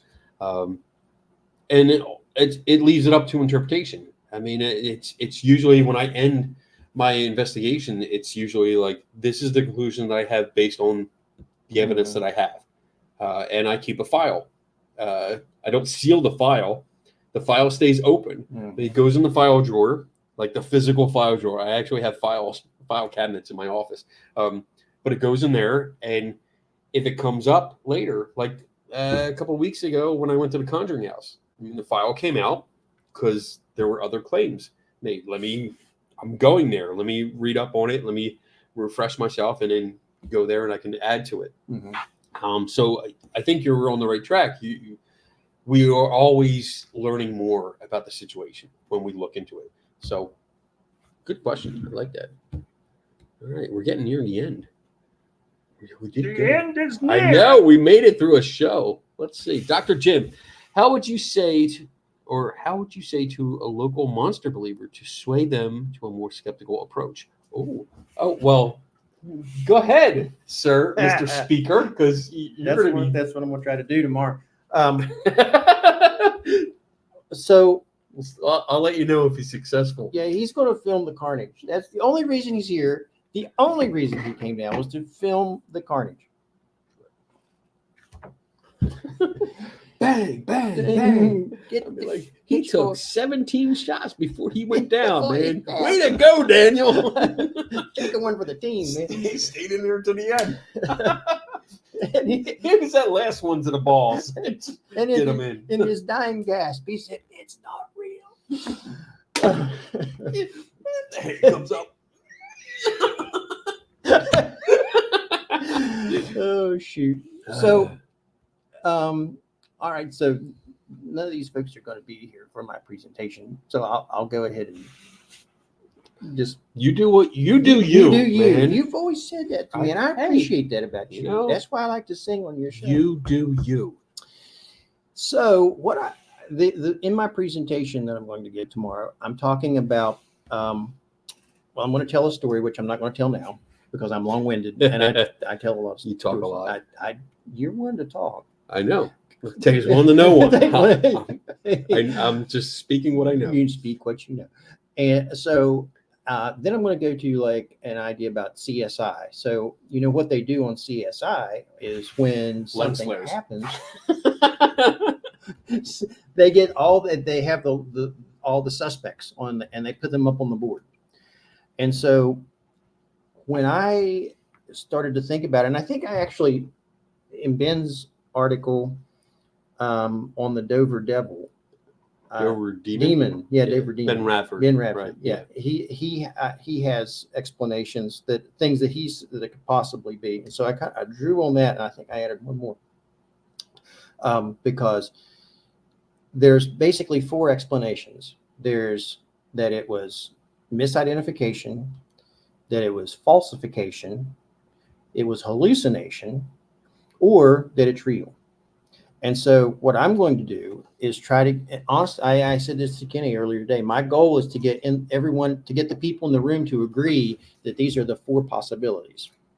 And so I'm going to give them examples. Good luck. Good luck. I know, but I'm going to try. Okay. So the first one, you know, in terms of misidentification, I'm going to talk about how on the Finding Bigfoot, on mountain monsters, they've talked about, they had episodes where they said, "Oh, I think that was a misidentification. That was a tree stump, or that was they saw an owl on mountain monsters." There's this one instance where they were talking about the Mothman, and they said, "Oh, I think he just saw an owl." So I'm going to see if I can get them to agree on a few points.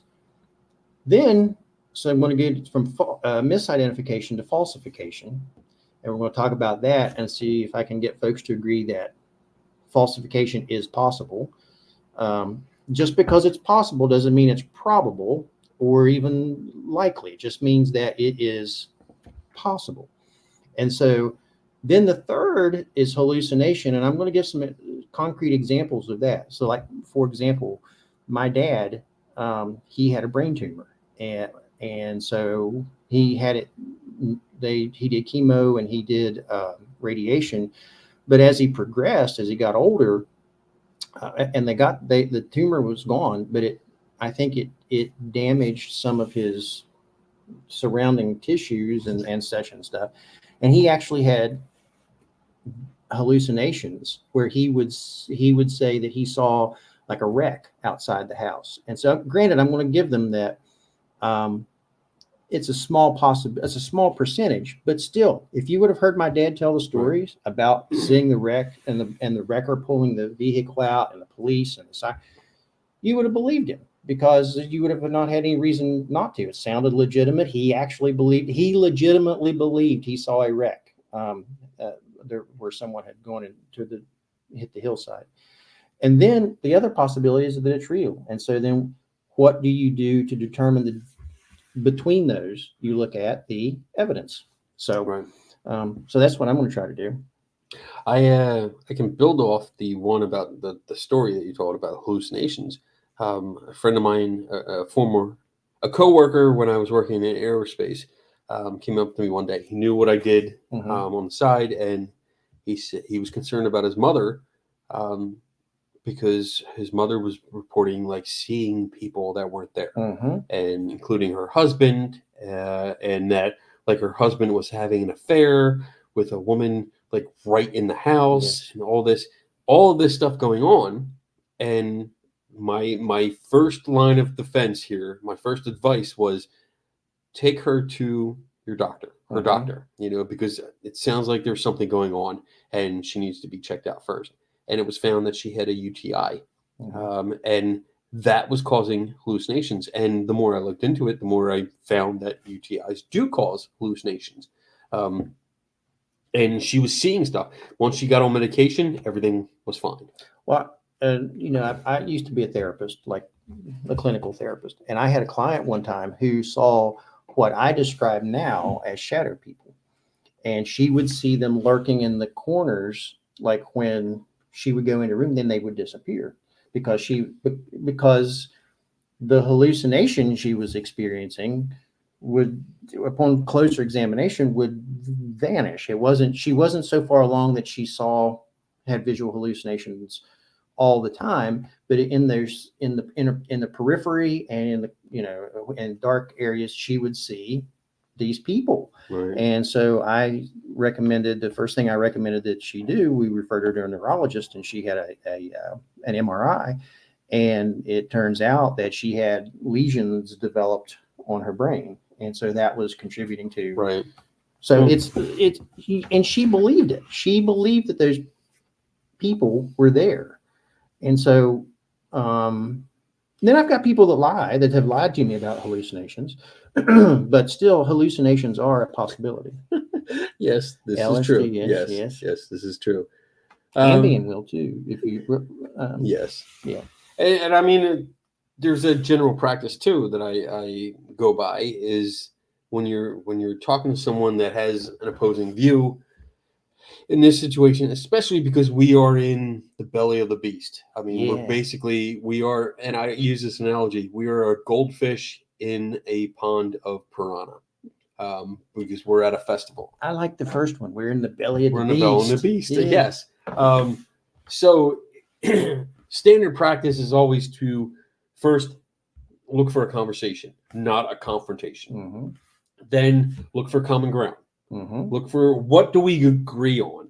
And I think your approach and the other stuff that you've told me about this presentation is that you're looking for the common ground first. And then we work from that. You listen and then you speak. You don't listen just to speak. Don't listen to someone just so you get your turn. Actually listen to what they're saying and process what they're saying. That way you can have a better response to what is going on and have a conversation about it. See where they're coming from, and then be polite and professional and explain where you're coming from. Like I don't tell people like, no, your description or your belief is stupid. I say, well, what makes you believe that this is true? It's like the young lady today where we were in the store. And and so there's a crystal store. And so we went into the crystal store. Because that's what we do. Yeah. And so very nice young lady. Very nice. Yes. Very nice and polite and sincere. Yeah. Sweet. Yeah. Everything. But she didn't. Her description, because you asked a question, because there were bottles of Florida water. Florida, like the state, Florida water. And you asked me, I was like, what's this doing? I was like, oh no, it's the first time I'm seeing this. So you asked the question, she came out, you asked the question, and she told us it was like cleansing your auras. and energy. And went into a lot of stuff and saying like she actually told me to go over your head, go over my head, and I was like, as soon as I do, and I'm doing it now, my back muscle is going, oh, it's killing me, but I did it anyway. And she's like, sometimes I feel this, and I mean, we were very professional and polite, and it was like, what do you feel? Like, what exactly do you feel when you're cleansing your or whatever you're doing? You know, explain to me, put it into words. I thought that was interesting because I think she was searching for a description, because I don't think she's ever had to describe it. Like what is it that you actually feel? Right. She just, I think, assumed it's like in education, we have all these terms we use, like SAT and ACT, you know, all these things that we just automatically assume that people understand because it's our lingo. Yeah. But they don't. And so I think that's just the lingo, energy. Everyone understands energy, but yet when we didn't, and when you were like, exactly what, that's when it got to that point of, oh, so there's a new layer of thinking. There's an assumption that everybody knows what something means. Right. And then it becomes a tribal knowledge issue where there's an assumption, but nobody really knows what it means. Right. In that context. So when it's brought up and said, hey, what exactly are you feeling? Then it's like, oh shit, I gotta figure out what I'm feeling. Yeah, and again, we weren't picking on her, we weren't being mean or anything like that. It was just young lady. Like, nice. I was curious. That was the first question that came to mind. Like, what? I don't understand what you're feeling, because it was. She had a sample bottle and she poured some into your hand, and you went like this, and you were like smelling it, and you're like, yeah, there's alcohol in it. You could smell it, and as soon as I got close, because she's like, oh yeah, come over and do it, and as I went to do it, I could smell the stuff that was on you. Yeah. And I was like, all right, yeah, there's definitely alcohol in this. And I'm not talking like, you know, alcohol. I'm talking like the rubbing alcohol kind of stuff. But it was interesting. Oh, there it is. Yeah. Oh, look at that. Florida water aftershave. Florida water cologne. Aftershave cologne? Like, that sounds better. It's the same bottle. It's the same bottle. Does it say anything There's about a monkey healing? holding one. Oh, I like that picture. That is a cool picture. It's a monkey holding the bottle of Florida water. I want that. It is an American version of eau de cologne, or cologne water. It has the same citrus basis as cologne water, but shifts the emphasis to sweet orange rather than the lemon or neroli of the original cologne water, and spicy notes including lavender and clove. The name refers to the fabled Fountain of Youth, which is said to be located in Florida, as well as the flowery nature of the scent. Wow. Storytelling by Daniel Reed. Everybody gather around. We're going to go for the story time now. All right.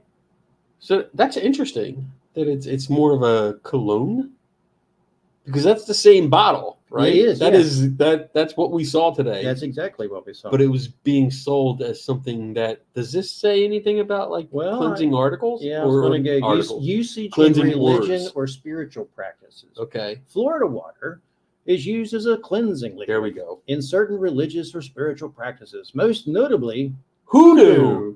Hoodoo? You do. It may.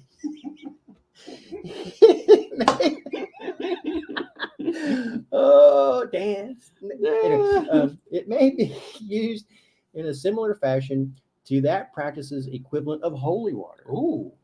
It is also used in many practices such as Santeria and Spiritissimo and other religious or spiritual practices due to the floral scent that is believed to scare away negative spirits or bad energies. There you go. Energies. Oh, clink. Oh my God, I can't even tilt my head back anymore. Oh, I'm You gonna need to have go to a a horrible night. chiropractor. No. You're off the show. Oh, I could tell you stories. Oh about my God. All right, let's move on. That was good. Jeff AF, what's up, buddy? An image search for map of state parks of where people have disappeared. Also be. Am I reading that right? An image search for a map of state parks of where people have disappeared. Also be hotspots for cryptid activity, alien sightings, or have government restricted property. I think, wasn't that like the basis of the something 911 books? Oh, I don't know. There were oh man, I forget, and it tracked like a whole bunch of alleged disappearance, well, the people that disappeared by hiking and stuff in various areas, and it was kind of just trying to say that it matched up with Bigfoot sightings, but an image search for a map of state parks where people have disappeared might also be hotspots for cryptid activity. I mean, you could government restricted property. A map of people who vanished without a trace. Let's see. I'm going to images and see What is what this? Ooh, That's lots of people in biodiversity. California. That's biodiversity. Oh, I don't see anything on that one. Let's see. Map of cave systems and missed cave system. Well, now there's cave monsters too. well, yeah. I mean, There's a mountain monster episode about it. stop with that show. I'm not going to watch it. I don't know about this. I mean, it's you have a lot of people that go missing when they're hiking, going off on trails or whatnot. And I think to overlay it with cryptid activity or alien sightings or stuff, I'm not sure there's a correlation there. I honestly don't know. I'm going to write this one down and see if I can look this up later. The interest is if he has a map, that would be interesting to see. Yeah, if you could send me. Let me see. There's my email. Send me the map that you. If you did this image search and you have this map, send it to me so we can look at it. We might look at it like this weekend. Just go over it and see what we can find. But otherwise, I don't know too much else about that. I can't really comment without looking into it a little bit more. But there's so many. This is a missing persons map. There's so many. There's a lot. Yeah. Oh wow, there's more concentration in the Northeast. And well, in the Appalachians. Oh yeah, all along there. Well, that kind of makes sense. Well, there's the Appalachian Trails. Yeah. But that's the thing too with cryptid sightings. And now this is I can't verify this because I never thought I'd be in a position where I would need to. It was just one of those things I curiously looked up. Way back, probably in the late 90s, early 2000s, something like that. There was the map of the Bigfoot sightings that was okay, and it was specifically because I did the overlay. I took the Bigfoot sightings and then I took the bear migration, or where the bear national, like black bear, brown bear, grizzly bear, and I overlaid them, and they look amazingly similar. Okay, so and I think Joe Nickel mentioned that at one point in time, which is why I did it. I think I saw him on something, and so I'm like, I'm gonna see if I put this. So I did it, but that was years ago, and I didn't save the stuff because I never thought I'd ever need it. And so now, though, I look at the Bigfoot sighting maps, and they're everywhere. I mean, if you do a sighting, if you go to the BFRO site and you look and compare, it's like they're just everywhere. So I think that it's one of those things like a Texas sharpshooter fallacy. Someone comes up missing, and so it just so happens that there's cryptids in that area. So you're making a connection there that doesn't necessarily really connect. You're trying to put it together. Yeah. But I mean, I'm not saying you're doing that. I'm just saying that that's right. That in my mind, that's what it would be. Okay, good. We're down to the last question. Hey, we're on hour 3, Jack. I know. Shush.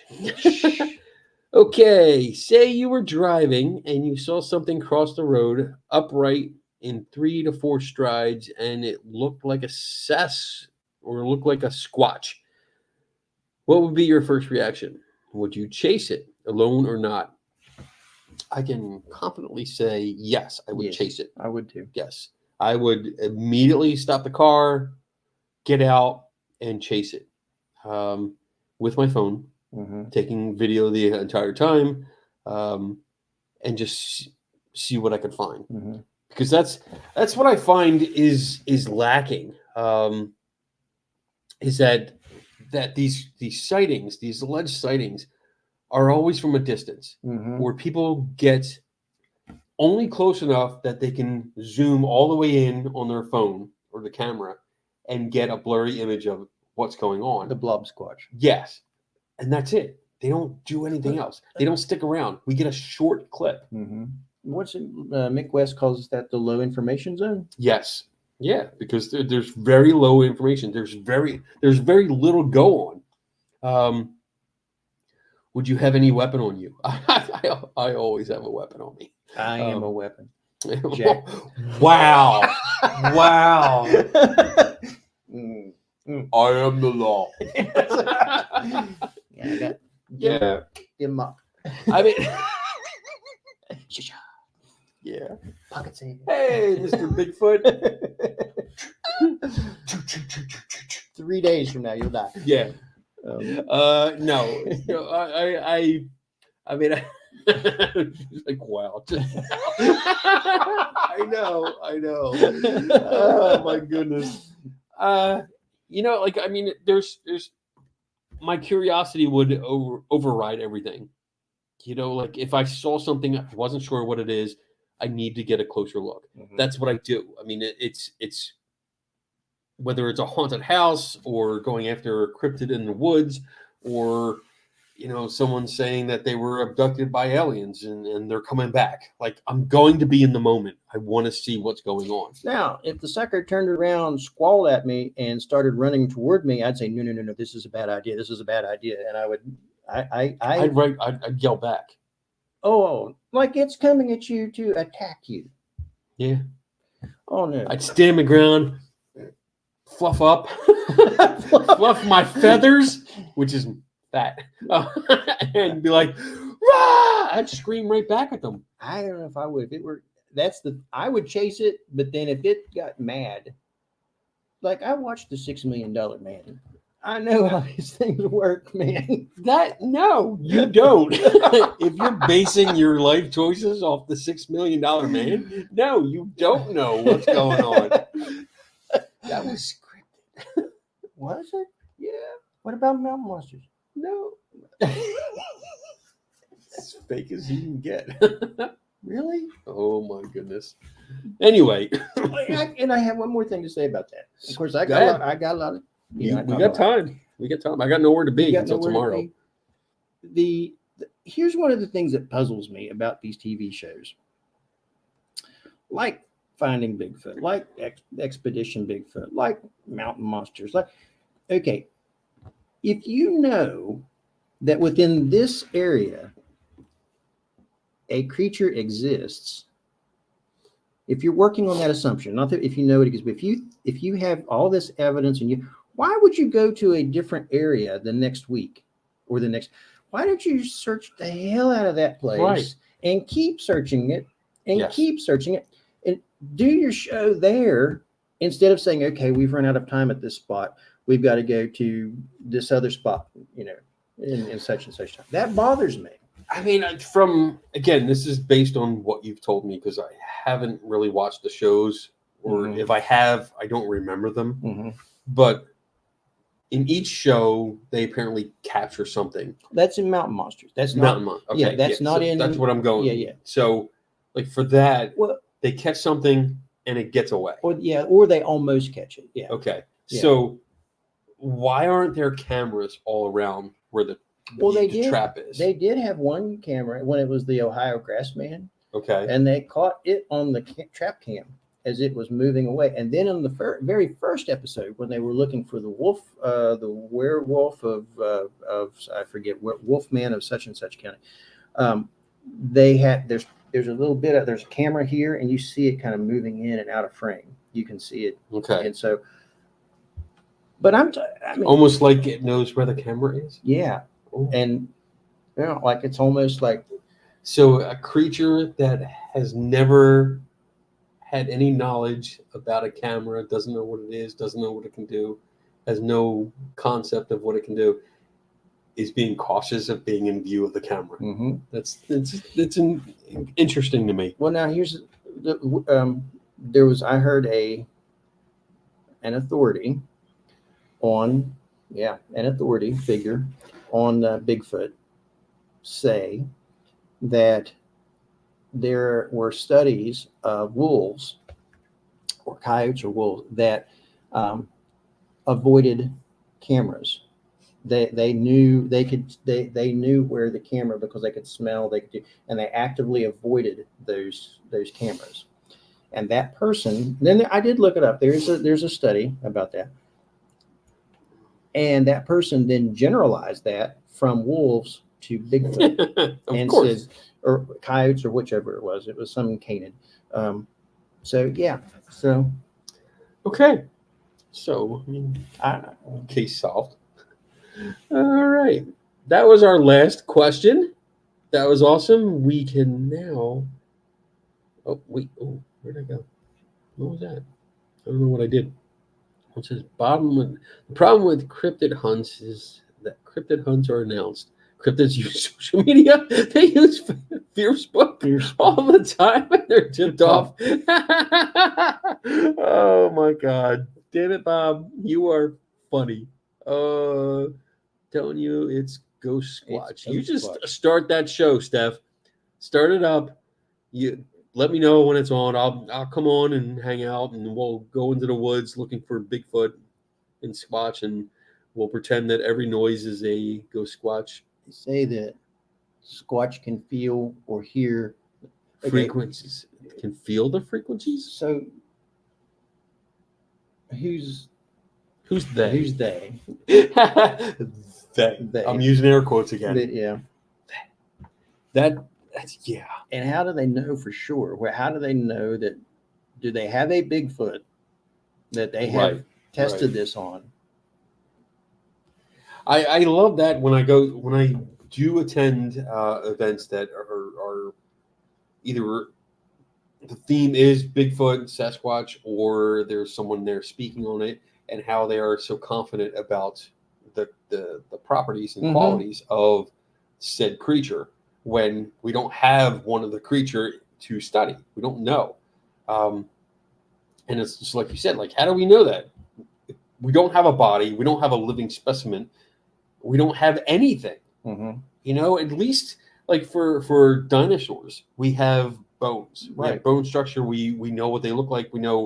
We can tell from the bone structure a lot of things. What they eat, what they don't eat, how they are positioned, how the body is laid out. But with this is a completely fabricated subject. You know, it's an idea, it's a legend, it's an idea, but we have nothing to base anything on. Now, I had a conversation with Jeff Meldrum one time, and I asked him point blank, I said, doesn't all of this that you're presenting specifically, doesn't it operate on the presupposition that it exists? And he said, yes. So, and again, that was a conversation where he and I were standing like this together. And so, you know, I had no witnesses to that. I had nothing, but that was the conversation that we had. And because he was talking about how the teeth are formed, so we know that they're going to eat these things because based upon, you know, I don't know, it was Gigantopithecus or whatever it was and then he was taking all these things about the foot structure and about all of this, and he's presenting it, and he's a very nice man. I mean, I genuinely think he believes this, but when I asked point blank, doesn't it all work on the presupposition? And he said yes. And so I don't know that he would ever say that in front of a group. Right. There was one person it was either Lyle Blackburn or what's the other fellow's name in the hat? Lyle Blackburn, or there's two of them. Ken Gerhardt. Okay. He did say in one of his presentations, because he was talking about the fact that his assertion that they can run up to 30 miles an hour in short bursts, and the average foot length is this, and there's this many of them that are kind of reddish, and then he very quickly inserted in there but this is all supposition, and then he went on, and yeah, there wasn't that connection to that. I mean, I would be emphasizing the supposition part, right, as opposed to all these facts. It's almost like glossing over it, Yeah. like getting it out there really quick so you can say, hey, I said it, but you go through it so quick that no one processes that, and you move on to the next thing. It's like when people remember, like what a psychic says, they're going to remember the hits and not the misses. Yeah. And so they're not going to remember that part. Right. Right. Cool. All right. I think we're done. I think we have answered all the questions that I could find. Hopefully I didn't miss any. Thank you everyone for the conversation, and the chat was lively with conversation. I liked watching it go through and everyone interacting with each other. It's nice. We were talking as the show started, like right before and during it, watching it, but it's nice that we have something like this where we see the friendships and the people getting along and knowing each other, like recognizing the names that pop up. And when everybody says, hey, hey, Boo, hey, Pete, hey, like it's just nice seeing the interaction where everybody knows everyone else. Hey, Steph, and stuff like that. And it's so nice. This is the environment that I love. This is why I started doing this show. Just like being in a pub, hanging out with friends, talking shit, learning some stuff, making fun of some stuff, making fun of ourselves, and having a good time and laughing. So thank you all for showing up every week and just hanging out with me, with us, and having fun. So next week, let me see. Do I have announcements? You said no show next week. No show next week. I have a wedding, so I will not be able to. And when Friday night, I will be in an area that has no internet, like none. So I won't even be able to try. But I'm looking to see if I have. Let me see. But Kenny, we're the toxic community. We are toxic. You know what? Own it. Own it. That's what I say. If people call you toxic, own it. We know we're not. Don't worry about it. Oh, look at that. I won't start singing the Britney Spears song. Toxic. Don't. I won't. Don't sing. I will cut you off forever. Forever. I don't have much coming up. I know in Buffalo, if you're a comic book nerd like me, the Nickel City Comic Con is the 28th, 29th, and 30th. I'll probably be there on Saturday hanging out because I like comics. If you're in the Buffalo area, Let it go, David Daniel. They want me to sing. I honestly don't know the words to Toxic. I just know it's a song. In July 20th and 21st, I think it's mainly the 20th, July 20th. If you're in the Buffalo area, we're going to have a Skeptic Camp. We're going to have a Buffalo Skeptic Camp or Western New York Skeptic Camp. It's a free one-day conference. I'm going to be one of the speakers. I know Tim Binga is going to be a speaker. There's Tim Redman, Tim Redman? Yeah, who's been on the show before. He's going to be speaker. And there's several others that are going to come on board. And it's a free one-day conference. You come out, you learn a lot, you mingle with people, you get to know everyone, and you can see the center. I mean, I'm going to host a tour of the center, so I'll show you all the display cases with my allegedly haunted or cursed items and a bunch of other stuff that we have. And Daniel Reed will sing. Daniel Reed will not sing ever. And then looking into the future, September 6th, 7th, and 8th, I think, I'll be in Southwest Pennsylvania for the Pennsylvania Bigfoot Camping Weekend, run by Eric Altman. I'll be out there doing that. I'm going to be a speaker there. And then, of course, I cannot go without mentioning October 24th to 27th, Psychon. Yeah. Las Vegas, Nevada. We'll be out there. I'm hosting a workshop. They're giving me 2 hours for a workshop. Can you talk for 2 hours? I can talk forever. Oh, my God. 2 hours? I was being facetious. Originally, it was going to be an hour. Oh, yeah. I was going to share it with Jim Underdown, who is my West Coast counterpart. But he's going to do other duties.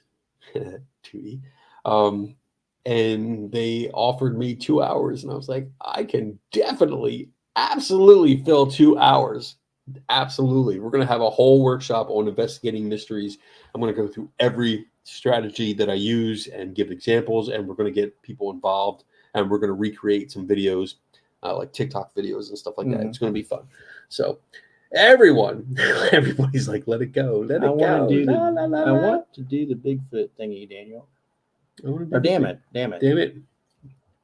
Do it, Steph. Do it. Is Kenny going to sing at the Skeptic Fest? Maybe. We'll see.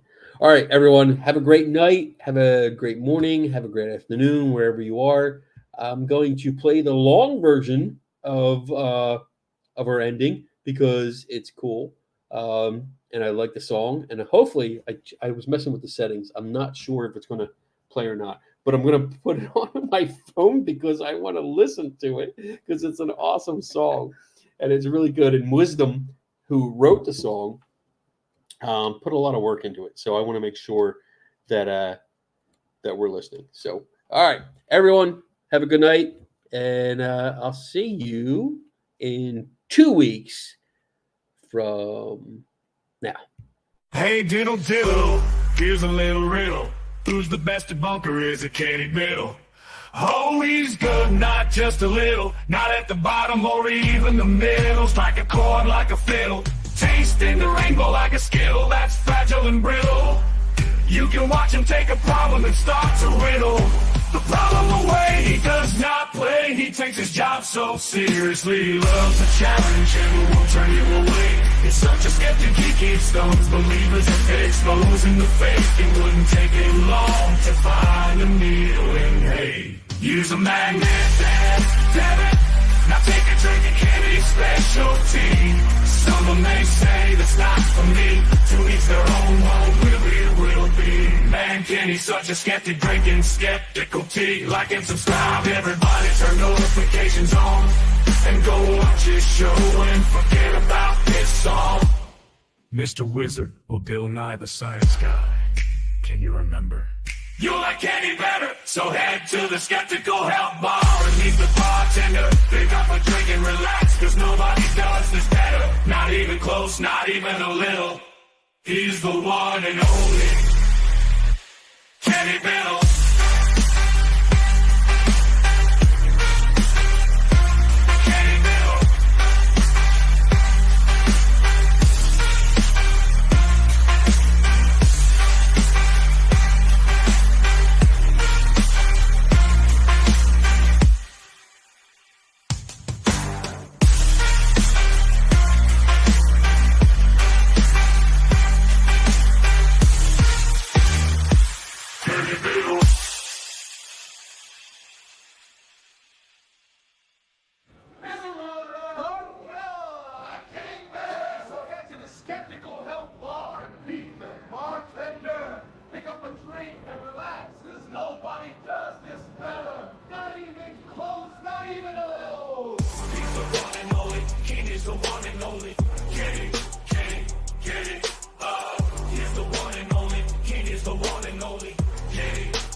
At the Skeptical Bar, number one, you're welcome to ask questions. But remember, number two, I don't know everything, but we can learn together. Number three, we follow the Swayze rule. Here, be nice, don't get stuck or dumb, or we'll boot you out on your butt. Capital QB for questions for me or my guests. Drink up, participate, and have fun. This ain't a test. Kenny Biddle.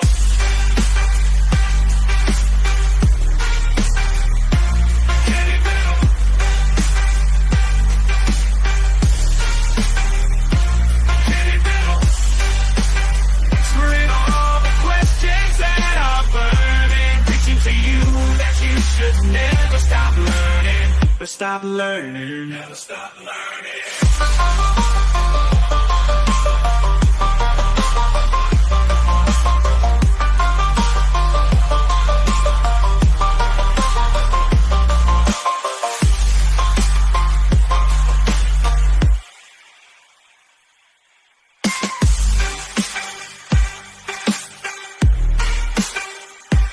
Can it be low? Answering all the questions that are burning. Preaching to you that you should never stop learning. But stop learning, never stop learning.